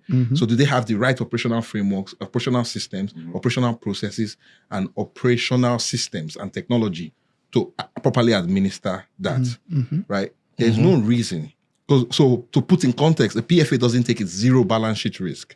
How is it that we now have a regulatory environment where the capital, minimum capital adequacy, right, for some PFAs is now larger than merchant banks that take balance sheet risk, right? So that for me is very. When I saw this over the weekend, I read it 5 times. I'm like, okay, I'm clearly not smart enough to understand what is going on here. I called a friend. I said, have you gone through this stuff? Right? So that's one. The second really kicker for me that blew my head away was the 1%. So roughly, a PFA will make around 1 to 1.5% of assets in advisory fees, right? So we have a regulator that is saying for every incremental growth a PFA makes, it should keep aside 100% of the revenue. Right? I'm confused. No, but is that revenue? The incremental growth of, as in your incremental growth on AUM, is that revenue? Yeah, so because no, so you grow your AUM by. Say you go from 500 billion to 510. So if you grow your AUM by 100 billion, you have to keep 1 billion of it. Okay. In liquid assets. In liquid assets. Okay. The point is, Okay, the 1%. Okay, so that 1%. Yeah, which is the so fee. that's the fee. Okay, I understand what you're saying. No, so there are 2 things. And you created this economist to say, please let me finish you. And then the final one is PFA usually keeps around 12.5% roughly. I don't remember the exact number, but it's around that ballpark of their earnings in statutory reserves. And these are invested in super liquid assets, short-term treasuries and bank placements. So it's as good as cash. The regulator says that should be excluded from capital calculation. Please, what does a PFA need that capital for? It's a very simple answer. If you can answer it, and then Don't they need the capital to mobilize more RSA 90 billion contributors? Like, how do you set up offices across Nigeria and get more people? That is one side. conversation? So all you've said now has not Hold that touched- thought. All right, so we've basically brought Otumba in. So because we need to crack this, we need to understand what's happening with regulations. And this is the man that has been probably the most pissed. I don't know if we don't give him Samson. I really don't know who's the most pissed. You guys don't want Otumba to rest. Otumba has left this market for you people. But you keep bringing him back. They keep bringing him back. Show me this money now. Bring Dilly back. Show me this money now. Show me this money. But Dele, what's the issue though? I mean, like, come on. Honestly, Should they raise their capital? the only way to think about this, so there are two parts of the memo, right? We want to raise capital to 20 billion. I don't have a problem with that. What I have a problem with is the variable, which is what Sam has talked about, is that for every incremental 100 billion, right, I'm putting 1% of my capital, 1% of that AUM as capital. So the problem is that if I'm making, my average income is 1%. I now take that 1%. And then income, your average revenue. my average revenue is 1%. And then you now take that 1% and throw it as Like you make it as capital. So the question is that, who pays for the cost? So on day one, you are in a loss position, right? And in the pension space, on the RSA fund, you earn, let's say, 1.20 on RSA. That's from every man on the street. Sometimes PFAs go to corporates. So you go to Chevron or Total or whatever, Shell. They would give you 100 billion, 200 billion, managed for me. They actually pay 25 basis points. So really on that, Because of the size, on that size, you are actually in the red for 75 basis points loss.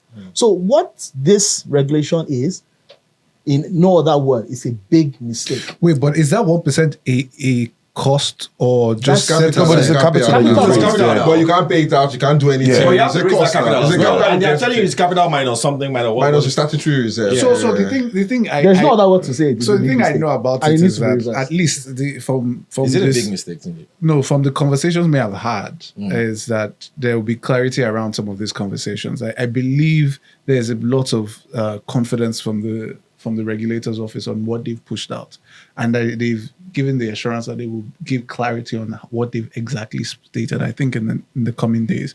So for me, because the 1% sounds, I'm hearing a lot of things because you've spoken about what PFAs need, the cost operational. Technology, people. Yeah, but you've not spoken a lot to the market development side of the conversation because there is a large market to be developed. That's operational. Nigeria's so I don't think any PFA spends as much as it should on market development. But if you want to call it operation, I don't know exactly how it is because look at total number of RSs in Nigeria, maybe 11 million, right? Total labor force is maybe 70 million. Let's say out of that labor force, it may give or take 40 million of them are unemployed. So you're saying there's still at least double of what we currently have existing in the market today that can be absorbed. Sunji, I don't know how you cut this, but there's no way to justify this. So And no, it's- I'm saying clarity. There's no point cutting them any slack. Let's say it as it is. No. Right? But is capital an impediment for them to go after this growth? No, Because so- if you are holding that capital back, No, then so if you've been in the industry for a while, you look around and you do not find a lot of innovation that has happened in the last maybe 5 years. does capital make you money? But does it help make? No. Thank you. Capital I was about to. How does it help innovation? Like, How? capital allows you to invest in But Exactly. this is not an industry that is undercapitalized. Well, the capital has not shown in. So Wait, is there an issue with capital? So Is it? compare the innovation that has happened in the banking industry in the last 15, 20 years compared to the innovation that has happened in the pension space in the last 15, 20 years. The pension industry seems to have lagged behind significantly. Wait, And so you think let me that's ask you a because question. capital? I think Is that a target? Let me explain what I mean by a target. Yeah. So Is PenCom saying, okay, you know I don't know what PenCom is saying. Wait, just ask questions here. And let me ask. This question is also thrown to the house in general, not just to you. So I'm saying, is PenCom saying, okay, you know what? We're doing all this because we have a target of growing AUM from 26 trillion to 50 trillion in 3 years. Is that like, I'm trying to figure out what's driving this sort of let's something like you're an investor, right? What it is, or are you saying let's increase the number of RSA contributors to 1 million? So this I can simply, at least for the feelers I get, the industry needs to evolve. The industry needs to evolve in terms of innovation. The industry needs to evolve in terms of absorbing more. What's inclusion? So what's the figure? Why is it about Let me give you context. To be honest, then framing the issues with the pension fund using banks is why we are where we are, because there's this mindset, right, that the pension fund operates and behaves like a bank. This is not true. This is not correct. But so maybe they operate like an investment bank. So two angles that I work in the space, right? Yeah. Every customer I have that works with that has a micro pensions, or what is now called a personal pension plan, RSA, expects to remit and get the same treatment he gets from his bank. What I mean is he sends money to I send money for my access to your OPay. You get instant alert both sides, right? Now, the customer that gets alert on this side and the customer that gets alert on this side assumes that the money has left my bank account and moved somehow by magic into your bank account. Now, we all know the magic that happens in banking, the settlement that happens at the end of the day. That's because of the structured banking has built, right? As of today, it doesn't exist in the pension space. Why is that it doesn't exist? And it is not for lack of capital. It is not lack of the job of the pension. Is it a problem? No, I'm saying that if you want to build inclusion, you need to move with the times in terms of innovation. I think the conversation is this. We're not saying that we have a problem with capitalization. Yes. There is a problem with the how. Yeah, it's not 1%. Yeah. There's nothing wrong with the how. Yes. There's nothing wrong with the 20 billion capitalization, right? What there's a problem with is the incremental variable part of that clause that doubles the capital intensity that needs to be removed. Yeah. Now you can say, you know what, we'll put a variable and cap it at 35 billion. Yeah. When you get 35 billion, you stop. There is no reason why Islamic pensions today needs 100 billion of capital. If I'm an investor today, if you are an investor, you own a business, if you have 100 billion, and they said, go and buy a PFA or buy a bank, what would you be buying? So the truth is, I don't think that is one angle, right, to this conversation. Yeah. Number two is, you know, as what the PenCom, if today there are a lot of M&As going on. Yeah. So anyone that has done a transaction, honestly, in the past 2 years, smiling. No, not even smiling. That transaction has essentially they've overpaid. Yeah, that's because what I mean. Because seller is smiling. Because the buyer is smiling. We've essentially destroyed the incentive and the attraction of the pension industry. So as a regulator, what you've done is you've killed your industry. You know what? Everybody should just return the license to you and let's close shop and let's go home. No. I don't think that's what's going to happen, because what I honestly believe that we're going to see is an evolution of the industry itself, because there's quite a bit going on. Now, I've just spoken out to one side. And I'm saying is there's a lot of good things that the regulator has done. Okay. And I'm going to give it to them. Can you give me some examples? Sorry. Well, I have one here. There's one. First, the one is new guidelines also now mandates PFAs to report their published performance monthly on their website. By the way, PFAs don't. At least I know at Nairametrics we gather performances. I think PenCom releases that number, no? They don't do it. What pensions just releases is their monthly pension reports, and then it's usually lag, and it doesn't. Yeah, you don't see performance of the individual pension. So I like that. I like that. I like to see you can't see competition. So they've done a lot of good things. So that one is one. The second one, of course, is gold, which I guess we'll talk about as well. They've done a lot of good things. They can also now invest in gold. What will then happen is that you do one thing that basically takes focus off all the good things you've done. That is the problem we have right now, right? This capital thing is a massive own goal. Which is why I say. Capital is an issue. I also have. Which is why I'm saying. I also clarity. have a bit of a challenge with the dictation of asset allocation that PenCom. This is not before. This is pre even this PenCom. Like at the end of the day, pension fund managers should manage assets, and we should have a global standard of reporting performance so that people can see the difference between performance and risk. Right? And then you decide as a pension fund manager how your asset allocation should be. You should not, at the end of the day, I saw that, they want to increase it to 25% for infrastructure. I have no problem with that. If everybody is forced into the 25% infrastructure and those infrastructure investments now become a dud, is the regulator going to take accountability? No, but I have no issue with that. No. But we cannot blame. We have said for too long. We've said for too long that pension funds, being the largest local pool of funds in the country, they should be invested. But the question is that are they bankable infrastructure project, well-structured project that pension funds should be putting money to? You are now speaking to why pension funds need money because all of these things need a lot of. Why do they need to recapitalize? So is it so that they can? I mean, it's not perhaps it's the risk, right? Because if you look at they don't pay their research guys well. Maybe because that's why October's no longer there. Maybe they can afford it. So that they can pay back. Could it be because they're allowing more risky assets? Is that what it is? So you probably need to be able to. Pension funds are not investing their own money. Yeah, it's not proprietary investment. They're not taking asset balance sheet risk. Yeah, no, you're not. They're not. So I don't know what that money is actually. for. I guess that's the So point. that's why the regulator will provide clarity because all we have seen. All we have seen is the one pagers, right? For a lot of these conversations, we've seen one pagers that speak to some of the conversations. Let's not do that.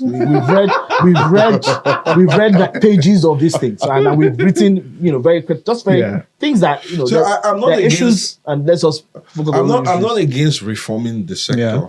Yeah. Right, but again, I in Nigeria, right? Sometimes we try to fix problems that don't need to be fixed.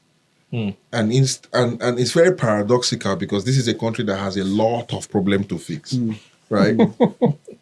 I think when you actually look at the pension industry, you can tinker around the edges in terms of what it is, but it's been a remarkable success from the perspective of aggregating capital. And a society, especially a capital-based society, needs to find mechanisms to China. I think the problem.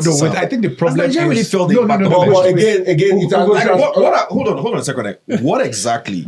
Can you point me to an industry that you would say this so-called AUM that we've pulled in pensions has actually created? I give you an example. But who do you blame? Hold on, let me give you. It's not about who I blame. I'll give you an example. South Africa, for example. Their pension fund or whatever. Yeah, I see. Here. Yeah. It's one of the guys behind MTN, behind a lot of the huge companies, ShopRite. Yeah, and they're huge in equities. We'd like the to pension see that, industry is huge So in equities. why haven't we? So we have been the industry has been industry performance successful has been- in spite of. So it could have been doing a lot better, but it has been successful in spite of. let's be honest. Yeah. We're all risk takers, hopefully. Yeah. Nigeria in the last, after Obasanjo, has been a horrible place for risk. Yeah. Right? It's very difficult with trap capital, without the ability to dollarize, to have outperformed in this market. Yeah. So performance in the industry, we could argue, and there are some issues that are in the industry, and certain circulars I saw, I was like, okay, they're thinking about it in the right way, right? But we can't blame. So are we going to have this entire conversation around just that one bit? No, I think for me that's the most significant part. But that for me that's the most significant part because it basically destroys the economics of the industry. I think I I want to believe again, because I did hear it wasn't as if it was said to me, but I did hear that clarity will be spoken to some of these things. I really hope, right? Because it's a huge. I think outside of the banking system, is the second biggest pool of capital in the economy. Yes, it's very important for capital formation. Yes, I agree that pension funds should, because their liabilities are long term, so they should be able to take long term risk, yeah. right?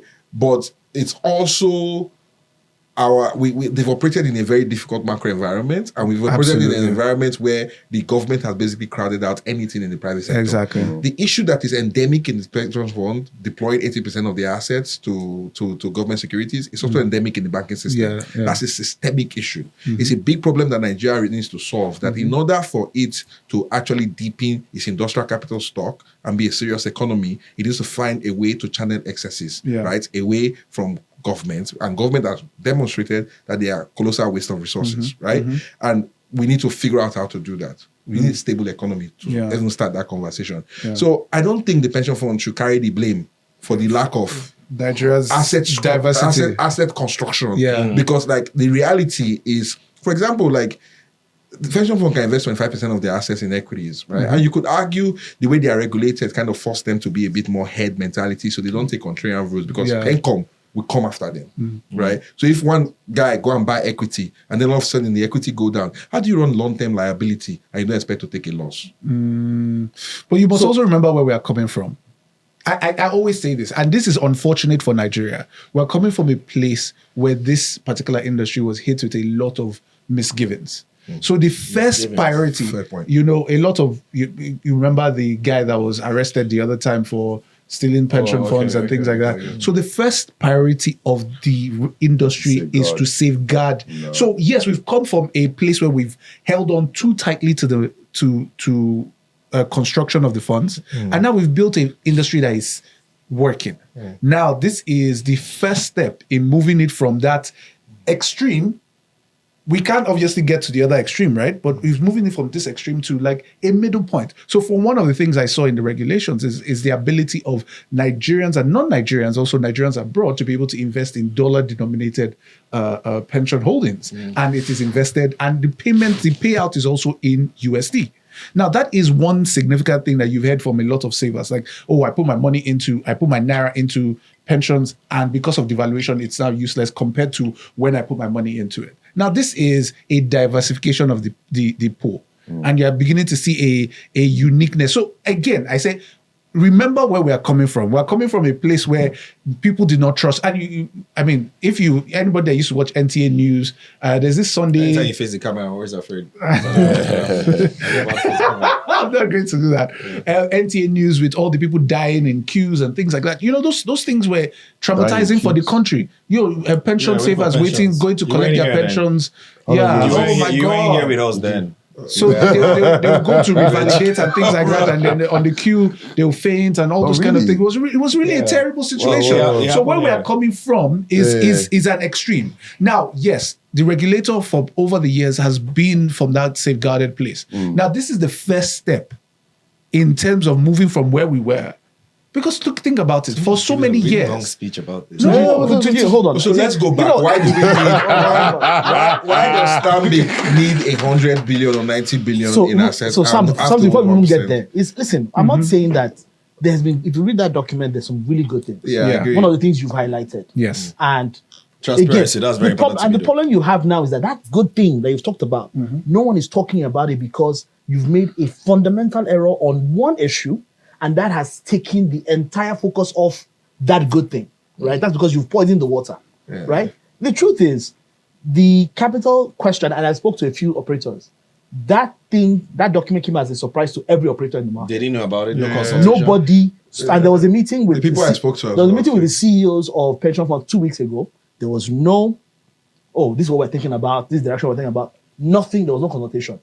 There is no need, we don't do regulation by surprise. It's not Insta blog. We're not trying to get followers here, right? The idea is we want to send. So mute all this. No. So the thing is, I was around a meeting where they were consulted.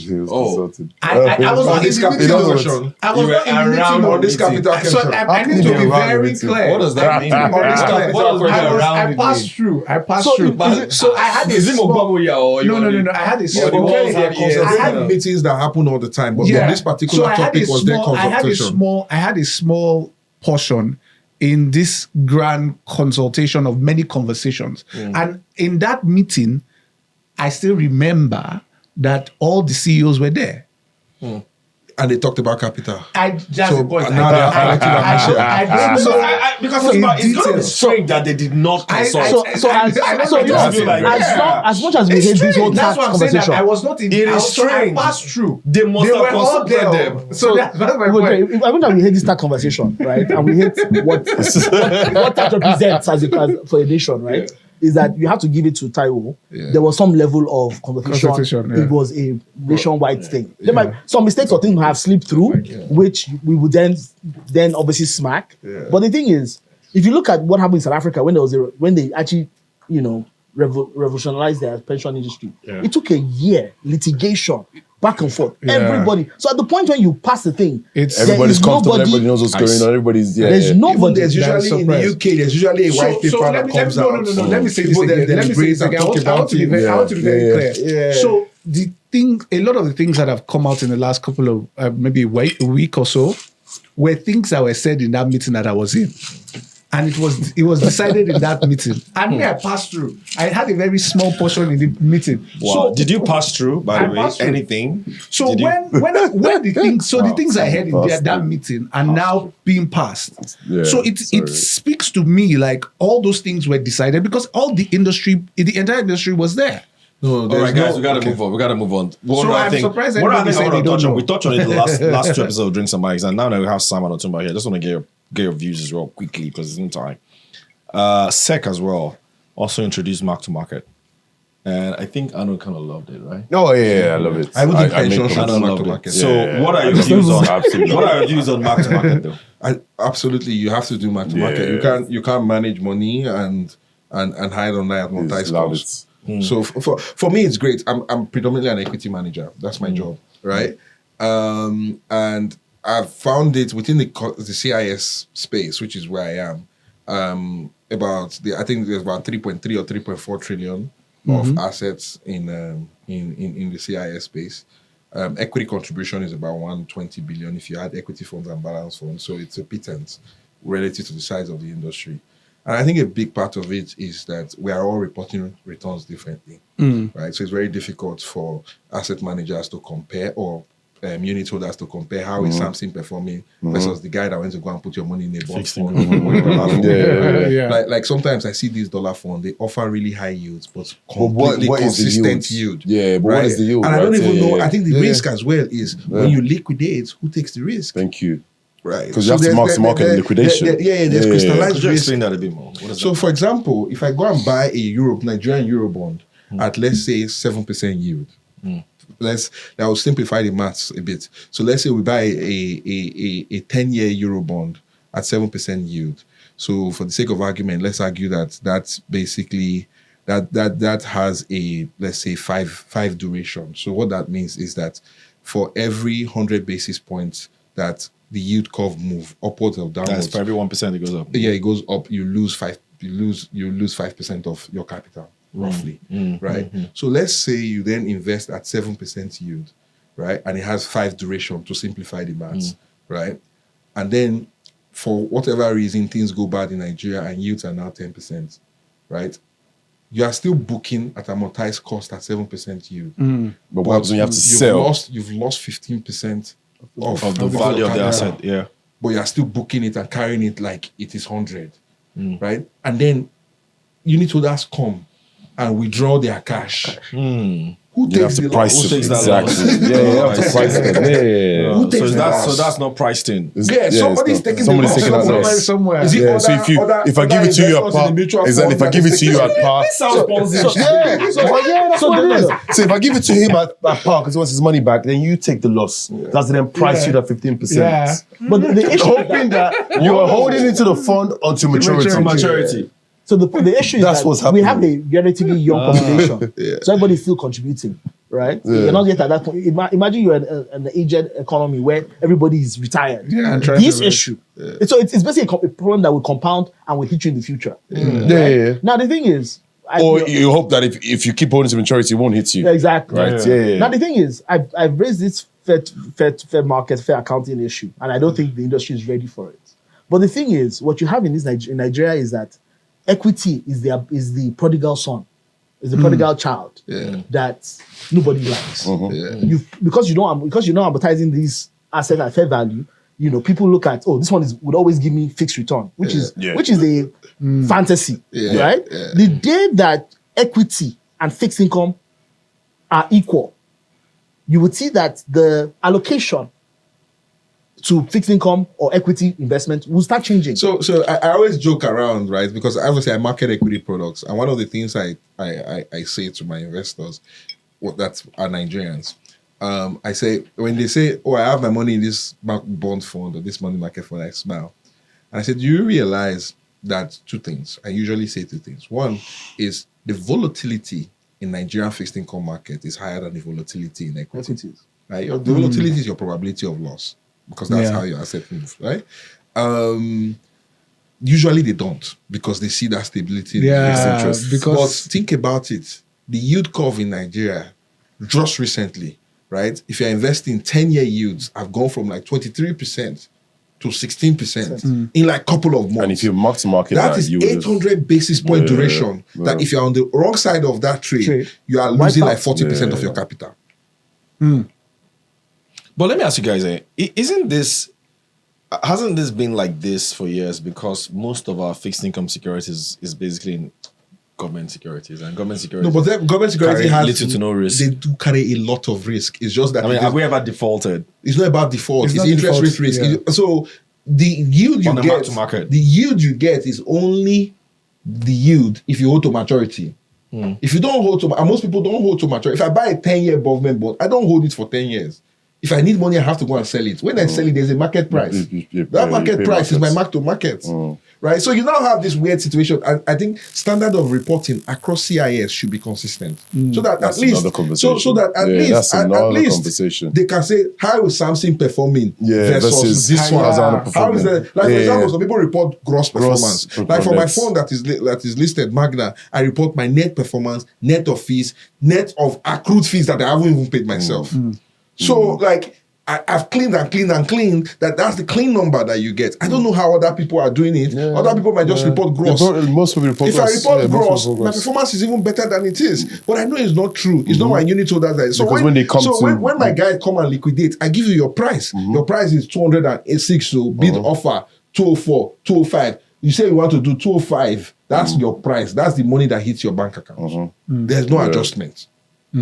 If anything, there's even a risk, right, that I accrue a fee that I am not due, that I have to release back into the fund because my performance fee is subject to high watermark. So going back to that adjustment of let's put more money in infrastructure fund and all of that stuff, right? What you would have actually expected is that the allocation to equities should have gone up. And to be fair to PenCom, the argument was that we didn't touch equities because they haven't utilized the limit, right? So the thing is that we've allocated 25% to equities, but the market has rallied for almost 4 years now. You missed out. The average industry average is 40%. So the issue is the day you... So perhaps there should be a minimum instead of a maximum, right? So perhaps the allocation should be a minimum.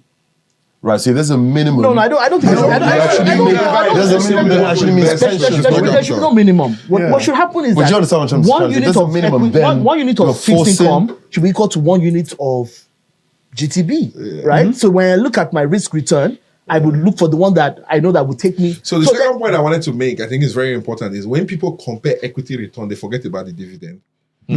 People just forget. So when I compound dividend return in equity, we actually beat fixed income. But nobody talks about that. Well, for some stocks, yes. But of course. But isn't the problem because most liquidity issue in equities, which is what Sam spoke to earlier, is probably why pension funds don't put a lot of money in there. I mean, like, equity markets is pretty shallow. So, for example, they are shallow because they're not putting money. I was literally about to say that. I was about to say that. But there are a lot of large cap stocks that have serious floating requirements. That's a separate conversation. Yes. For example, I think the concept of listing by introduction should be scrapped. It's a mechanism for market manipulation, in my opinion. If you go to Dangote that I want to give you 100 billion, will not sell shares to you? Yeah. He will sell now, but the day he brings the shares to the market, people will say, oh boy, there's no cash now because people are... I met Otumba in the market when he was a broker, right, at Rencap, I think. Right. At that time, right, this market used to trade $200 million a day. Yeah. right? Today, if you get 5 million, you're lucky. Yeah, 5 to 10. Market participants, this is the same companies we are talking about too. So if we need to think about market promotion mechanisms, how to ensure that we aggregate capital and participants. But if your biggest pool of capital is telling you that no, they don't want to invest in your market because they've given them accounting ways to mask their performance, of course they will do it because you are amortizing your fixed income, your bond book. So some people, like when Murphy took rates to like 3%, 4%, 5%, people bought bonds. Do you know what those bonds are worth today? But you're still carrying it at the cost that you bought it at. So let me say something a bit, just a bit radical. Is that You want to look into the camera? no, I'm not looking at the camera. I'm not trying to get dragged. But you see, the viability of the broker business is, if I was to live my life again, and I was a young 20-year-old guy, and they said I should come and be a broker, I would not do it. And you cannot attract, you can't attract any talents. young talent you today can't. to see. Because you know what? Guess what? When I joined the industry, I used to see my bosses then. They used to make $1 million, and I used to say to myself, in 10 years' time, that's who I want to be like. But guess what? Today, what is $1 million? And even how many of those MDs today will probably earn $1 million? The answer is no. So first of all, is the market trades $10 million a day. $1 million, 100 million Naira back then. Though. $10 million, $10 million a day. Let's do the mathematics. So I want to do the mental math. Market trades $10 million a day. There are 250 brokers or so in the market. Of that 250 brokers in the market, the top 5, maybe or top 10 account for 60-70% of the entire revenue. So the question you ask yourself is, then the brokerage rate is what? 20 basis points. So we basically have more poor brokers now, though. They don't dress well. They always go down. So think of. I don't feel so.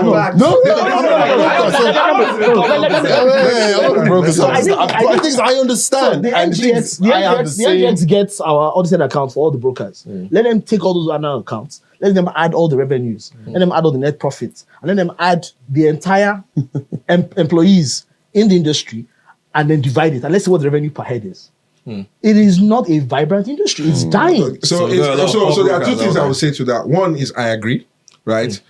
But usually brokerage business on a standalone is not designed to be super profitable. It's designed to put you in the game. Yeah. The real money comes from when you do deals. And you do IPOs, proprietary. That's why you need a vibe. This is why this cost of capital thing was such a thorny issue for me. Because in order to improve the viability of Dele's old business, not only do you need to grow the turnover in the market, new companies need to come to the market.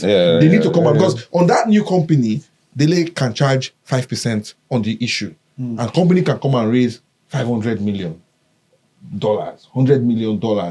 That's where, like, I remember, because I was on Dele's side of the business when I was at Deutsche Bank and Citibank, and we just used brokerage to cover our costs. The real bonus came from when you did these deals.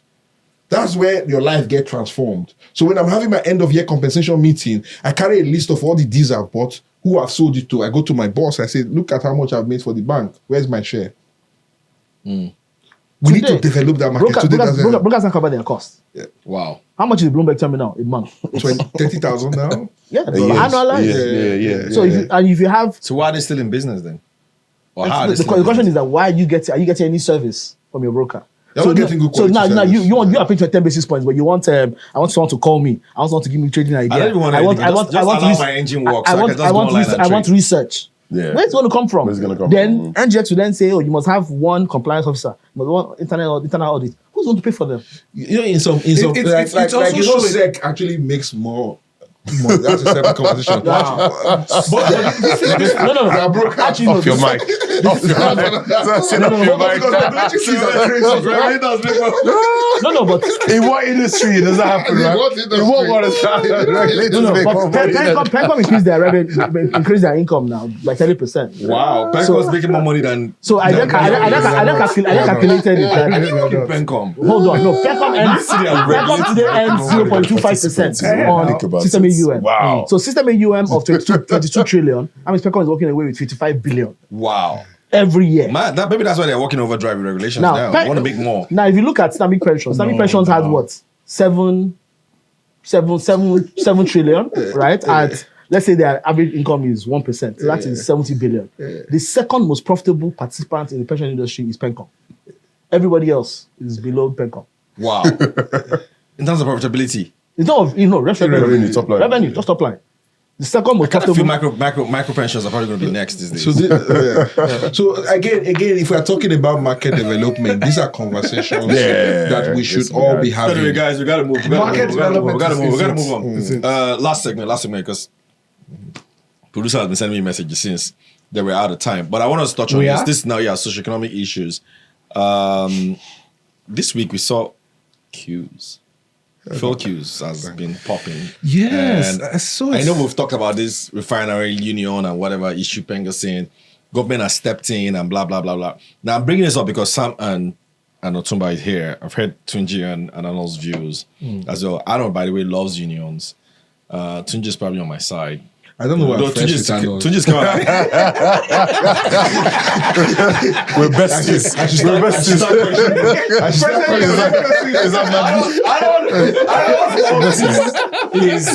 He's what you call buying selling. Because opposite. You don't understand. Because I see all sides. I see your sides. So adults UK mentality, I think sometimes comes in. But what do you guys think though? Atuma, let me start with you. We've heard yours already. Let's hear. What's your take on all of this? Do you think? I mean, is this like two devils fighting? Let's just be on the sidelines and watch them, or you think you cannot hold it? You have an issue with Dangote. Then I heard it's one person feels pain, everybody must feel pain. Or they have one other their slogan. But I'm saying is injustice to one is injustice. Exactly, something like that. You cannot tell me that you have an issue with Dangote. Go and deal with Dangote. What is my concern? So the last 3 days now, there hasn't been power. So we're all firing generator. This afternoon, I went to Ibadan yesterday. I came back, and the next thing, my driver tells me, "Oh, he has gone queue for fuel." I was like, Jesus Christ. Yeah. So he went for 2 hours today. And I was like, frankly, these things are ridiculous, right? We have we move one step forward and then we have a solution. We all listen. The truth is, Dangote has made his problem our problem as a nation. Take it or leave it. We do not, as a country, have a choice but to support that man to win. Fact. That's what he has done. Yeah. And if you look at Dangote's strategy, when he set up the company, within 2 or 3 years of setup, he lists it. So that if you want to mess with me, you mess with our pension fund, you mess with people's personal money, everybody, the whole country will rise up and fight. So the truth is, if you look at even our reserves, our reserves today are, after on Murphy, a lot of it probably went to the refinery. We have poured our national treasury into this thing. We all need to rise up and support it. So we need to go and tell Pengasi to stand down. So Sam, do we need these guys? So I'm going to go into a bit of a philosophical conversation before I tackle the Dangote issue. It's really around maybe economic, not philosophical. It's around economic development models, right? And the part that society takes to progress. I think we are all unanimous here that we cannot continue to live the way we've lived in the past. If we are serious as a country, we need to industrialize. And what model do we use to industrialize? You can go the Chinese route, state-driven, but you need high level of state competency and a control of the banking system to be able to do that, right? Or you can go the US route, which is how do you transfer excesses, right, from the people into productive people, right? Fortunately, Nigeria has demonstrated a massive incapacity at achieving state-led industrialization. Yeah. It's tried. I agree. And it's failed, Yeah. right?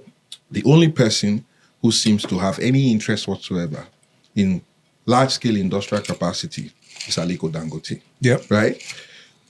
People punish him a lot for what he did in cement, right? And people argue that we pay too much for cement for too long. That may be fair, but that's a failure of state regulation and not a failure of Aliko Dangote, right? But also, the excesses from that cement is what bettered the refinery. So in a way, it's been a net positive for Nigeria, right? So I wanted to open with the that conversation with that. So that's the way we're going. I wanted to open a conversation with that. So now here is a man, right? And we are very familiar with the downstream industry. Yes. Right? Sanusi gave a speech about the 20 billion that disappeared in Nigeria. A lot of it was downstream related. We don't know who the actors are. Yeah. Towards the back end of Buhari's administration, there was the PFI allocation. I'll call it a scam. People will get given below market. So an industry evolved in Nigeria that basically claimed they were product traders and didn't take any pricing risk. How do I sell equity and I don't know that the price used to go down? That's not a job. Do you understand? Yeah. So billionaires and billionaires have been formed. Right? Taking no risk. And you hear somebody who say, I am an oil and gas person. I'm like, what do you have? You have a tank farm and you don't even have filling station. You just have a tank farm. Yeah. You collect oil price from offshore Lume or from NNPC. That's offshore Lume. You haven't taken pricing risk. But I give you credit for that. You collect allocation from offshore Lume. You put it in a tank farm from NNPC in offshore Lume. You put it in a tank farm at a fixed price. And the fixed price is there. You put it in a tank farm inside Apapa. You sell it. You make your money. Usually bank will give you leverage. If you look at the downstream penetration, that's the only bank because our banks don't want to take risks too. Yeah. So they do fixed margin business. Yeah. Right. So that's why there's a lot of loans in downstream oil and gas in the banking system. So you've had this rent extraction and what I call the rentopreneurs, right? You've had these rentopreneurs who have extracted and extracted and extracted and extracted. And there is a man that has taken his excess from his cement business, levered it up, and built a $20 billion refinery. Right? And you then have people that they were trying to use this cement as an argument to say, it's going to do this, kill the market and raise prices. I'm like, two things. Number one, I know where Dangote Refinery is. Cement is a very sensitive product. And petrol is a very sensitive product. If he raises the price too much, they'll burn that place down. And he knows. Yeah. Right? I'd rather face a man that I can see than a cabal that I don't know about. Yeah. Right? So, but again, these people are deep-pocketed people. Right? So you lever it. In my mind, it's in our national interest, given the pain that this industry have cost us, right, to ensure that Dangote succeed. And this idea of scaremongering that is going to raise the price. Petrol is a tradable product, right? You can be below import parity because you want to control your distribution and you want to be able to distribute. But the moment you take your price significantly above import parity, we don't even have the institutional integrity to gate petrol products in Nigeria. They will take it through the borders. Yeah, we don't. We don't. So he's not even incentivized to raise it above that price. Yeah. Right? So I think we need to ensure that the man succeed. Right? How he succeed and how he's going about. But remember, all the people with tank farm, all the marketers, right?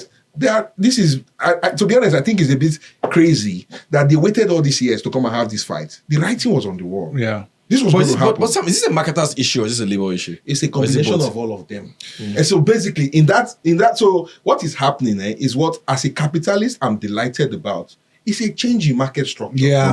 And the so the old guys, everybody is embedded into that ecosystem. Yes. Right? And so they are now trying to find their new place in the new one. Yeah, of course. Yeah.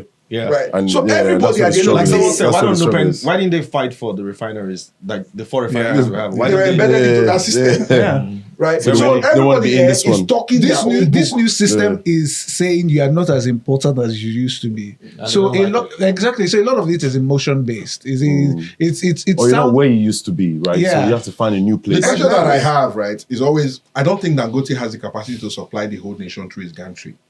It still needs coastal infrastructure. If he needs to go and acquire those tank farms that are available. Yeah. If I was the owner of tank farm, I will fling it to the guy. The game is over. You're sounding like you because I saw a message. Was it a tweet or so from Otedla as well, saying they should sell tank farms? Is that? What do you want to? What do you want to keep the tank farm? Because what the leverage of a tank farm before was just what he said. The price is stable, so it is just basically infrastructure to pass. Yeah, pass money. through. Yeah. Trigger. But at this conversation, you know that you can't hold it in perpetuity. Because price can go down. Dangote is acting in his self-interest, no doubt about No doubt about it. Right? And there's nothing wrong with it. I think there's nothing wrong with you. Again, I don't think there is no industrial economy that I can think of that doesn't have refining capacity domiciliated. That refinery, there's fertilizer there.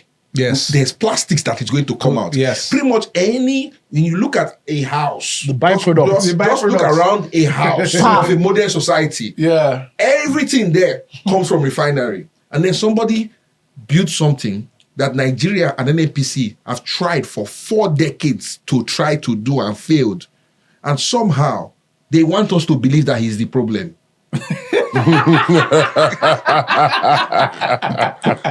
See, all right, guys, let's go. Let's go. We've done about 2 hours already. We've done about 2 hours. Buy sell hold quickly. Buy sell hold. We moved to buy sell hold, by the way. I mean, in the spirit of independence, 65 years, buy sell hold. I want to start from your Tumba. Over the last 65 years, I mean, you've been here way younger. What would you say you buy for Nigeria? What would you say you sell for Nigeria? What would you say you hold for Nigeria? 65 years. What would I buy? I would buy the people. Nigerians. I think that, anywhere you go in the world, Nigerians just know how to Be Nigerian. be Nigeria. In anywhere you go, right? Now, I think we also have a young population. The problem is that we need to empower that population, right? Be that education, vocational learning or training. But that is my biggest buy. What are you selling? Sell will be that I would sell oil. The curse. Yeah. It's a curse. We have Honestly. not been able as a country to think about what the master plan, I think one of the probably the next biggest industry for us is mining. We have everything. We have gold, we have coal, we have all these things.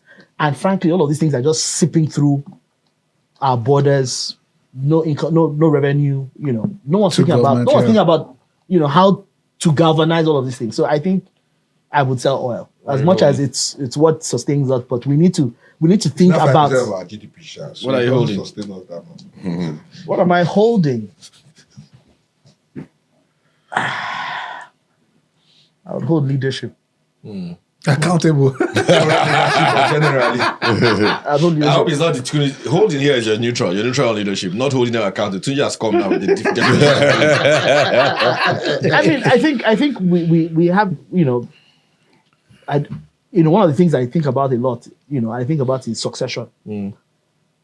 One of the things I feel like in our selfish interests as a nation, and I had an issue with this PenCom 10-year regulation, is that, oh boy, you've come to do 15 years on the board.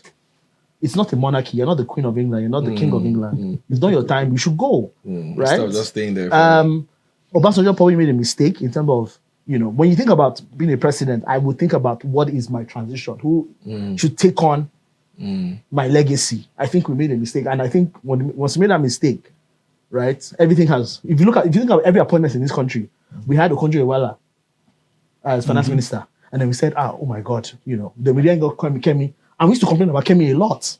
But then when the next person came, I was like, can we get Kemi back? You get what I'm saying? So That was Nenadi though. but the issue we have as a country is, we don't think about what is the next thing, leadership, and how do we pass that on where there's continuity of reform. So you're holding that. We've missed that. Tunji, what are you buying? What are you selling? What are you holding? Quickly. I'm buying people. Okay. It's easy. I'm selling government. Absolute failure. You don't have government. No, as in they have failed. Government. Yeah, as in it's government in continuum Okay. has failed Nigeria in collective. Hold. I would hold what I would like. I'm not really. Nothing. You can say nothing. No, there is. It's just I'm not sure how to go about. I would hold religion. Oh, you just You give me get one. that You just out of give me my one mouth. to Tunisia, sell. Are you my heart? You just give me one to sell. I was gonna say I'll sell democracy, but I'm selling religion. So religion, I'm I'm holding sell. But since we have only you have to three, sell that I'm thing with a holding hard sell. That's new. I'm sorry, holding guys. sell. Whoever's religious here, Yeah, I'm holding sell. get rid Yeah. of that thing, man. Yeah, What is holding Oh cell? man. yeah. So Holding cell. yeah, so I'm almost a sell on religion, but I'm still holding it because I have Man. small faith. So I was We got help I was gonna Nairametrics Instagram page. I was gonna sell democracy, right? I was gonna sell democracy because I didn't look at the think camera this time. I think that democracy, as it's structured, as we have it, or as we've adopted it, has not done us well, right? So every 4 years, changing regime has really. We need more time for regimes to actually come into place. So you think you're selling our But type of now I'm democracy? selling religion. I said I was going to sell democracy, but I'm selling religion. I think that trying to pick my words carefully now because I just remember I'm on a podcast. I'm on a podcast. You know, how do I word this? So I don't think religion has done us any justice. I see people make decisions. Okay. Oh, where do I even start this? I just Your time remember. is going. You have 30 seconds. I see the. You know, let's move on. Okay, so I buy Nigeria. I think that I think 2 years ago I was so sure that Nigeria would default, right? And I buy the reforms that I was so sure that Nigeria would go the Ghana route of defaulting on our debts, local debts. I remember I used to have this. I still debate have an with you, outstanding bet with you know, Otumba. I buy Nigeria and the reforms that have come into place. It's taking me by surprise. Nigeria as a country and the people and the reforms has been a lot more resilient than I expected. So I buy Nigeria. Okay. What do I hold? I will hold Naira. Ooh. That's I hold Okay, Naira. Sam. I think I will go with people, but more specifically grit, right? I think Nigeria has the sort of grit that I don't think I've ever seen before. AKA we like to suffer. The We sabi resilience. suffer. It's probably a gift and a Chai. course, but like if you told me that Nigerians would go through what we've been through I'll last 2 still be years together. and still be together, I would have. I mean, when I think to my investors and they ask me, okay, what? Like obviously, I'm very bullish on the country, right? So oftentimes they get asked, okay, so what is the risk? What can go wrong? And the first thing I say is socio-economic, civil disturbance, right? That is what keeps me awake at night. It's social. It's not economic. It's social. So to have been through what we've been through Yeah. and still some semblance of calm, for me is remarkable. Yeah. Right? Yeah. It's just incredible. You can try this in France. Yeah. I mean, they beheaded their king for much less. Right. So yeah. So I think I will the grit and that hustle spirit that we have. I think if we can channel it properly, I think it will serve us well. So I'll sell our elites across the board. Yeah. Business, government, everybody. I will even include myself to that list. Right? what's wrong with our elites? We have a societal direction is built by the quality of its elite class. Yeah. Right? We have an elite class that frankly don't believe in this country. Right? And that's why like I'm so passionate about what Aliko is doing. Right? This man, you can't tie him to a yacht in Monaco in the summer. Maybe if you do, he's renting it. But you can't even see him. Even his children probably work here.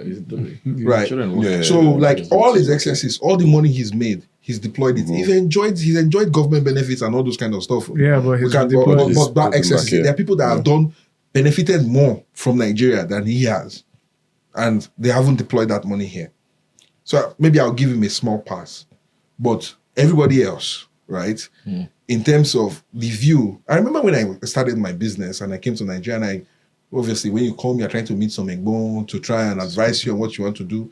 And you see people will tell you, what are you doing here? Yeah. Well, These are why did you come captains of back? industry. Why did you come back? Yeah. What are you doing here? Nigeria elite class is short on Nigeria. Yeah. And until that changes, this country cannot move forward. India. What are you holding? Nigeria is one of the countries that there's no middle ground. You either like or you hate. So I will stay. I'll plead the fifth on hold. All right, guys. So I know before Arnold asks me, let me see what I'm buying, what I'm selling, what I'm holding. Because I know Alex is gonna get, what about you? What about you? What are you holding? So I think I buy Nigerians and their resilience. I think that Nigerians are incredibly resilient wherever you find them, any part of this world. Beautiful. You see Nigerians, people know that person is a Nigerian. Like whether you like it or not, they just like you've seen Nigerians in different parts of the country and in the world where maybe a Nigerian marrying a Chinese or a Vietnamese or whatever, and their children are speaking Nigerian language. Yeah. Like you see that. That's just an incredible hustle spirit that you can't find anywhere else. You know, at least when it comes to the black world. And so I buy Nigeria in that respect. What am I holding? I think I hold religion. And my hold for religion is I've been reading a lot lately, right? And I kind of think that spirituality is very, I'm sure some people watching this are like, wow, this is good saying this. But yeah, I think spirituality is very important in the way the world is configured. If you go back, even biblical days, there's just something with human beings and spirituality, one way or the other. The only problem I have is I don't know why we Africans, particularly Nigerians, have basically also dumped our own spiritual. I'm not saying don't be Christian, don't be Muslim, or I'm Christian, but I'm saying But I agree we with need you, to though. find a way to get back our own spirituality Yeah, I agree with you. and respect it, because Africans are the only continent where our innate spirituality, we don't respect it. Japanese respect their spirituality. Chinese But respect that's because of Christianity. Yeah, exactly. That's because of Christianity. Countries too, That's but because they still have Christianity their and Islam. spirituality. Yeah. The Indians, they colonize India, but they still have their Hindu. So we gotta find a way. So that's what I'm holding. And I think maybe, I don't know, maybe the younger ones can do it. Talking about younger ones, I don't know whether this happens to you guys. Like recently I was, when I talk to my kids, I call them, bro, what's up? Guy, what's up? And they don't like it. I don't know why. Oh, really? They like discriminate against me. What did they say? Stop calling him Yeah, bro. like that is not for you. Like, it's not your thing. I like that stuff. Because when they're talking to each other, like, bro, what's up? Bro, Yeah. Everybody's bro. Boy, girl. Yeah. Everybody's Bro, guy. So I yeah, like it. So bro, I'm like, bro, what's up? So good, you enter the group chat and you're like, Man, don't try this. Anyway, so what am I selling? I'm selling politicians. Similar to Samson, but I think mine is for politicians because I feel the elites, the business side of the elites are this way because of the political class. And I'm selling politicians over the last 65 years in Nigeria. Yeah. Wow. They've been a So the mess. history of Nigeria, actually from day one. They have been a colossal mess from 1960 Wow. to 2025. What a big statement. That's a big statement. All through. You cannot find a single year where you can say, man, the political class of this year. As a class, or Yeah. I think you can single individuals that As a class. I'm not talking about individuals. as a class. Even in the 60s, if you go and read text of the 60s, it was all corruption. Net. It was all issues. 70s, same thing. 80s, same thing. 90s, like all through. Net. And they continue to perpetuate. Yeah. Right? It's connected to your spirituality conversation. Yeah. Right. Because I think what we have is, and this is why we need to forge a national story, right? That is independent of these British people. When you look at a lot of this political class, they are connected to people that the British used to usurp power from legitimate kings and queens and princesses. Yeah. Right? These are basically white people in black skin. And they are doing the job of their paymaster, which is to extract. Until we deal with that and rip that from what it is. Because we are still under colonization. It's just that the people look like us. Yeah. All right, guys. Diaries of this an has economic hitman. Drinks and Mics. The men who built America. No, the only one buy sell hold. Yeah, that's all. That's the only buy seller for Why? 65 years. Yeah, that's one buy seller hold. So Time. So we should have had whiskey 65 years today. Whatever. By the way, tell us what your buy seller hold is as well. Nigeria 65. But I know we're closing, but I just want one more, 30 seconds from each person. Otumba had asked for this the last time, so I just want to do it now. And I'm going to start from you. What's buzzing in your life? How are you relaxing? What's interesting about you now? Apart from work, what are you looking at? What are you reading? Is he reading music? I don't know. I mean, one of the things that I enjoy doing is, honestly, really, I don't shop, I'm not about the vain things of life. I love experiences. I love creating experiences. A lot of my friends call me Babaito. So if there's a holiday somewhere, I would book everybody's flight, everybody's hotel, even help you get your visa. It's just a passion, it's a skill.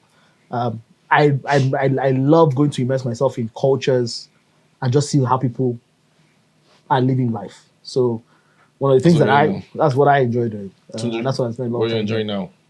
Apart from new iPhones and new jewelry. It's when white. Is that an iPhone 17? Why your money not soft? I don't know where you found it. Is it? I didn't even realize it's in the market yet. It's in the shops. Never seen it before. Tunji's on a different I'm looking for that Trust thing. me. I don't know where you got it from. Like, you guys think we're lying. Like, that's it. Please hold it up. Please hold it up. Hold it up. You have to turn it around so they believe it. There you go. Precious, my precious. My precious. So what's buzzing? So I think I personally have just recently come out of what I would like to call a midlife crisis, and I'm just taking a bit more into appreciating life a little bit more, eating food better, smelling the smells, So I'm really reliving experiences. So Otuba has been doing what I am now about to start doing. So it's like I just want to start experiencing the experiences now. So it's pretty much where I am. Experiences. Yeah. What am I doing? Yeah. I mean, you know what I'm doing. Golf. No, I know. So like that, he's into running now, and then today, Afi ran. We saw 65K. Arnold said he woke up. I wanted to And then it was run. raining So I and- had to go run from Ekoiti and look at she this morning. I woke up, I got dressed, I saw the rain, I went back to bed. No, but I Maybe mean, last week I said if no, what made me Apple kill does Jesus. is running, what Arnold is doing cannot be I was like, running. man, forget this runner's life. Yeah, no, it's just I played my best. So I'm not the best golfer, right? But I actually played my best hole yesterday. Oh, cool. Yeah, I played a 105, man, which for me is a a big deal. So I normally play a 130. The golfers will understand. I normally play a 130, 120, average 120. I played a 1. So I'm trying to cross. So the numbers. So in golf you have pars, and pars is the amount of swings it takes you to get into a hole, and you have 18 holes. So the idea is, or the point is, to try and get as little swings as possible per hole. So if you have a high number, it's negative. So a lower number is good. So it took me 105 swings to get all 18 holes. Oh, Wow. nice. So that's not bad. Yeah, What's but your I mean, handicap? I'm a 26. Yeah, so Sam? So I'll be turning 40 this month. Hey. So I've Cheers. Yeah, thank you. This is like, I never celebrate my birthdays.